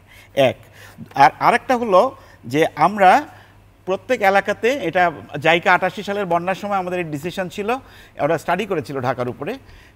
সেটা হচ্ছে যে আপনার যদি এই জায়গাটাতে যে কোনো একটা জায়গায় যতটুকু এরিয়া আছে তার যদি আপনি 12.5% জমি আপনি পানি রাখার জন্য রেখে দেন, গর্ত কতটুকু করতে হবে হিসাব আছে, তাহলে আপনার কোনো ড্রেনেজই লাগবে না, তাহলে আপনার ড্রেন দিয়ে অন্য জায়গায় পানি নেওয়াও লাগবে না। তাহলে আমরা প্রত্যেকটা এলাকায় যে পুকুরগুলো এখনো আছে সেগুলো বাঁচাই, কারণ ওটা জলাধার আইনেও বাঁচানো। সরকারি তো আপনার যদি আপনি গ্রিন রোড বলেন কিংবা এইসব জায়গায় যে পানি ভবন, হ্যাঁ এটা তো বিশাল বড় একটা আপনার তো দিকে এই জায়গাটা যদি আমরা রিজলভ করি, আমি প্ল্যানিং জিনিসটা কম্প্রিহেন্সিভ, এটাকে আলাদা বলা যায় না। এইটা যদি আমি রিজলভ করি তাহলে তিনটা জিনিস বলেছি, একটা হচ্ছে ল্যান্ড ইউজে আমি ডিসিশন নিয়েছি, আর একটা হচ্ছে ওয়াটারের এই জায়গাটা সলিউশন দিব, তাহলে পরে একটা জায়গায় পানি জমবে না, ওই পুকুরে চলে যাবে, ঠিক আছে, ডিটেনশন পয়েন্ট বলে এটাকে, ওটা আমাদের কাছে সলভ করা আছে। তৃতীয় যে জিনিসটা করতে হবে সেটা হচ্ছে রাস্তার উপরে। এবার আমি একটা জিনিস আপনাদেরকে একটু চোখে মানে একটু দৃষ্টি আকর্ষণ করি, ছোট করে বলতে হবে, আমি আর এক মিনিট বা 1.5 মিনিট বলবো। 1 মিনিটের মধ্যে শেষ। আচ্ছা 1 মিনিট।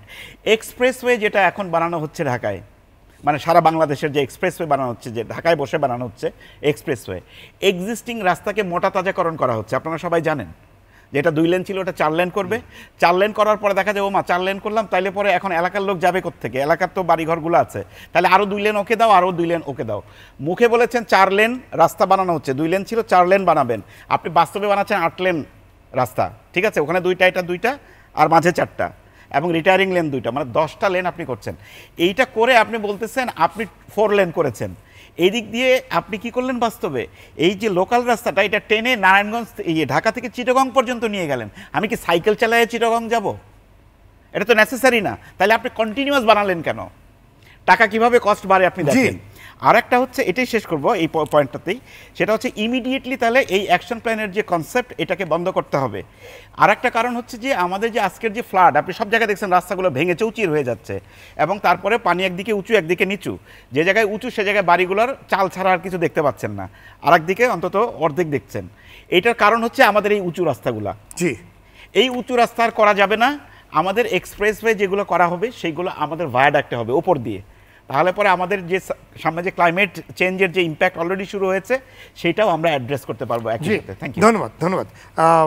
আমাদের সাইফুল নেওয়াজ একেবারে ছোট করে বলেন যে গণপরিবহনের যে চরম অব্যবস্থাপনা আমরা দেখছি কিংবা নৈরাজ্য আমরা দেখছি, তার সমাধান যদি আপনার কাছে মনে হয়, যদি কোনো সমাধান থাকে ছোট্ট করে যদি বলেন, আপনার কথা শুনে আজকে আলোচনা শেষ। ওকে, প্রথমেই হচ্ছে ঢাকা শহরে কত গাড়ি এখন আছে সেটা একটা আমার স্ট্যাটিস্টিক্স লাগবে, এবং একটা ক্যাপাসিটি কত, আমার রাস্তাটার ক্যাপাসিটি কত সেটা বের করতে হবে। ক্যাপাসিটি বের করে যদি আমি দেখি যে আমার ওভারফ্লো হয়ে গিয়েছে, তাহলে ছোট গাড়িকে আমার আমি যাতে ডিমোটিভেট করব। আমি এখনই বন্ধ করার কথা বলছি না, হতে পারে 2030 সালের ভিতরে টার্গেট দিয়ে যে 30 সালের পরে আমরা আর কোনো রেজিস্ট্রেশন নিব না, এর মাঝে আমাদের কিছু কাজ করতে হবে। কারণ ছোট গাড়ি বিকল্প নিয়ে আসতে, বিকল্প বলতে গণপরিবহন আমাদের যেহেতু আনতে হবে, তার গণপরিবহনকে আমি কীভাবে বাড়াবো সেটার জন্য আমার অন্তত একটা লেন দেওয়া, চালকদেরকে আমার হচ্ছে দক্ষতা বৃদ্ধি করা, এবং হচ্ছে যে বাস রুট ন্যাশনালাইজেশন, যেটা পুরো পৃথিবীতে সাকসেস, যেই মেডিসিন পুরো পৃথিবীতে গ্রহণযোগ্য, সেটা আমার দেশে হচ্ছে না, মানে আমি এটাকে হতে দিচ্ছি না বা আমার সমস্যাগুলো রয়েছে।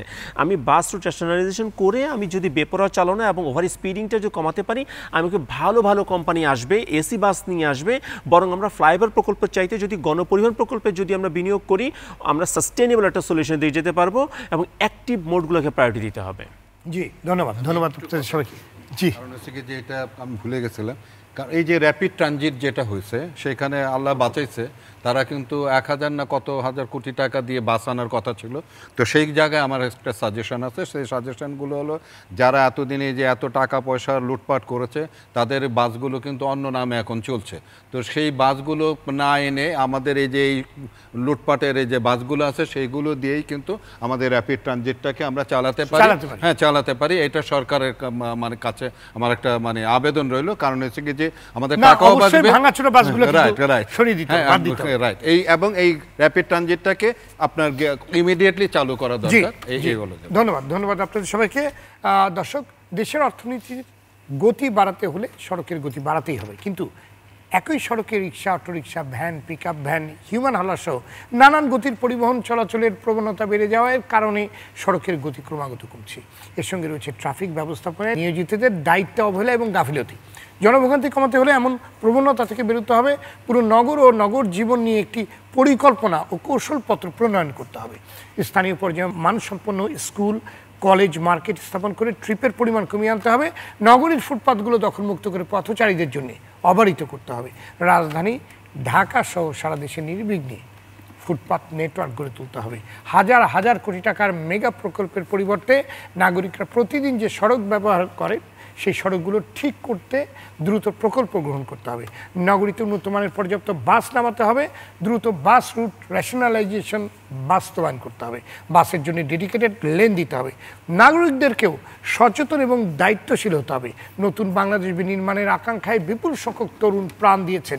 আমাদের এই সন্তানদের প্রতি শ্রদ্ধা এবং কৃতজ্ঞতা প্রকাশের জন্য হলেও নিজেদের বদলাতে হবে। অন্তর্বর্তী সরকারের কাছে জনপ্রত্যাশা অনেক বেশি। যৌক্তিক সময় নিয়ে হলেও এই প্রত্যাশাগুলো পূরণ করতে হবে এবং পদক্ষেপগুলো দৃশ্যমান করতে হবে। দ্রুততম সময় জনভোগান্তি কমিয়ে আনতে হবে। এমন পরামর্শগুলো উঠে এসেছে আজকে আলোচনায়। দর্শক, আজ এ পর্যন্ত। আগামী সপ্তাহে আবারও দেখা হবে। সে পর্যন্ত সবাই ভালো থাকুন, সুস্থ থাকুন। সঙ্গে থাকার জন্য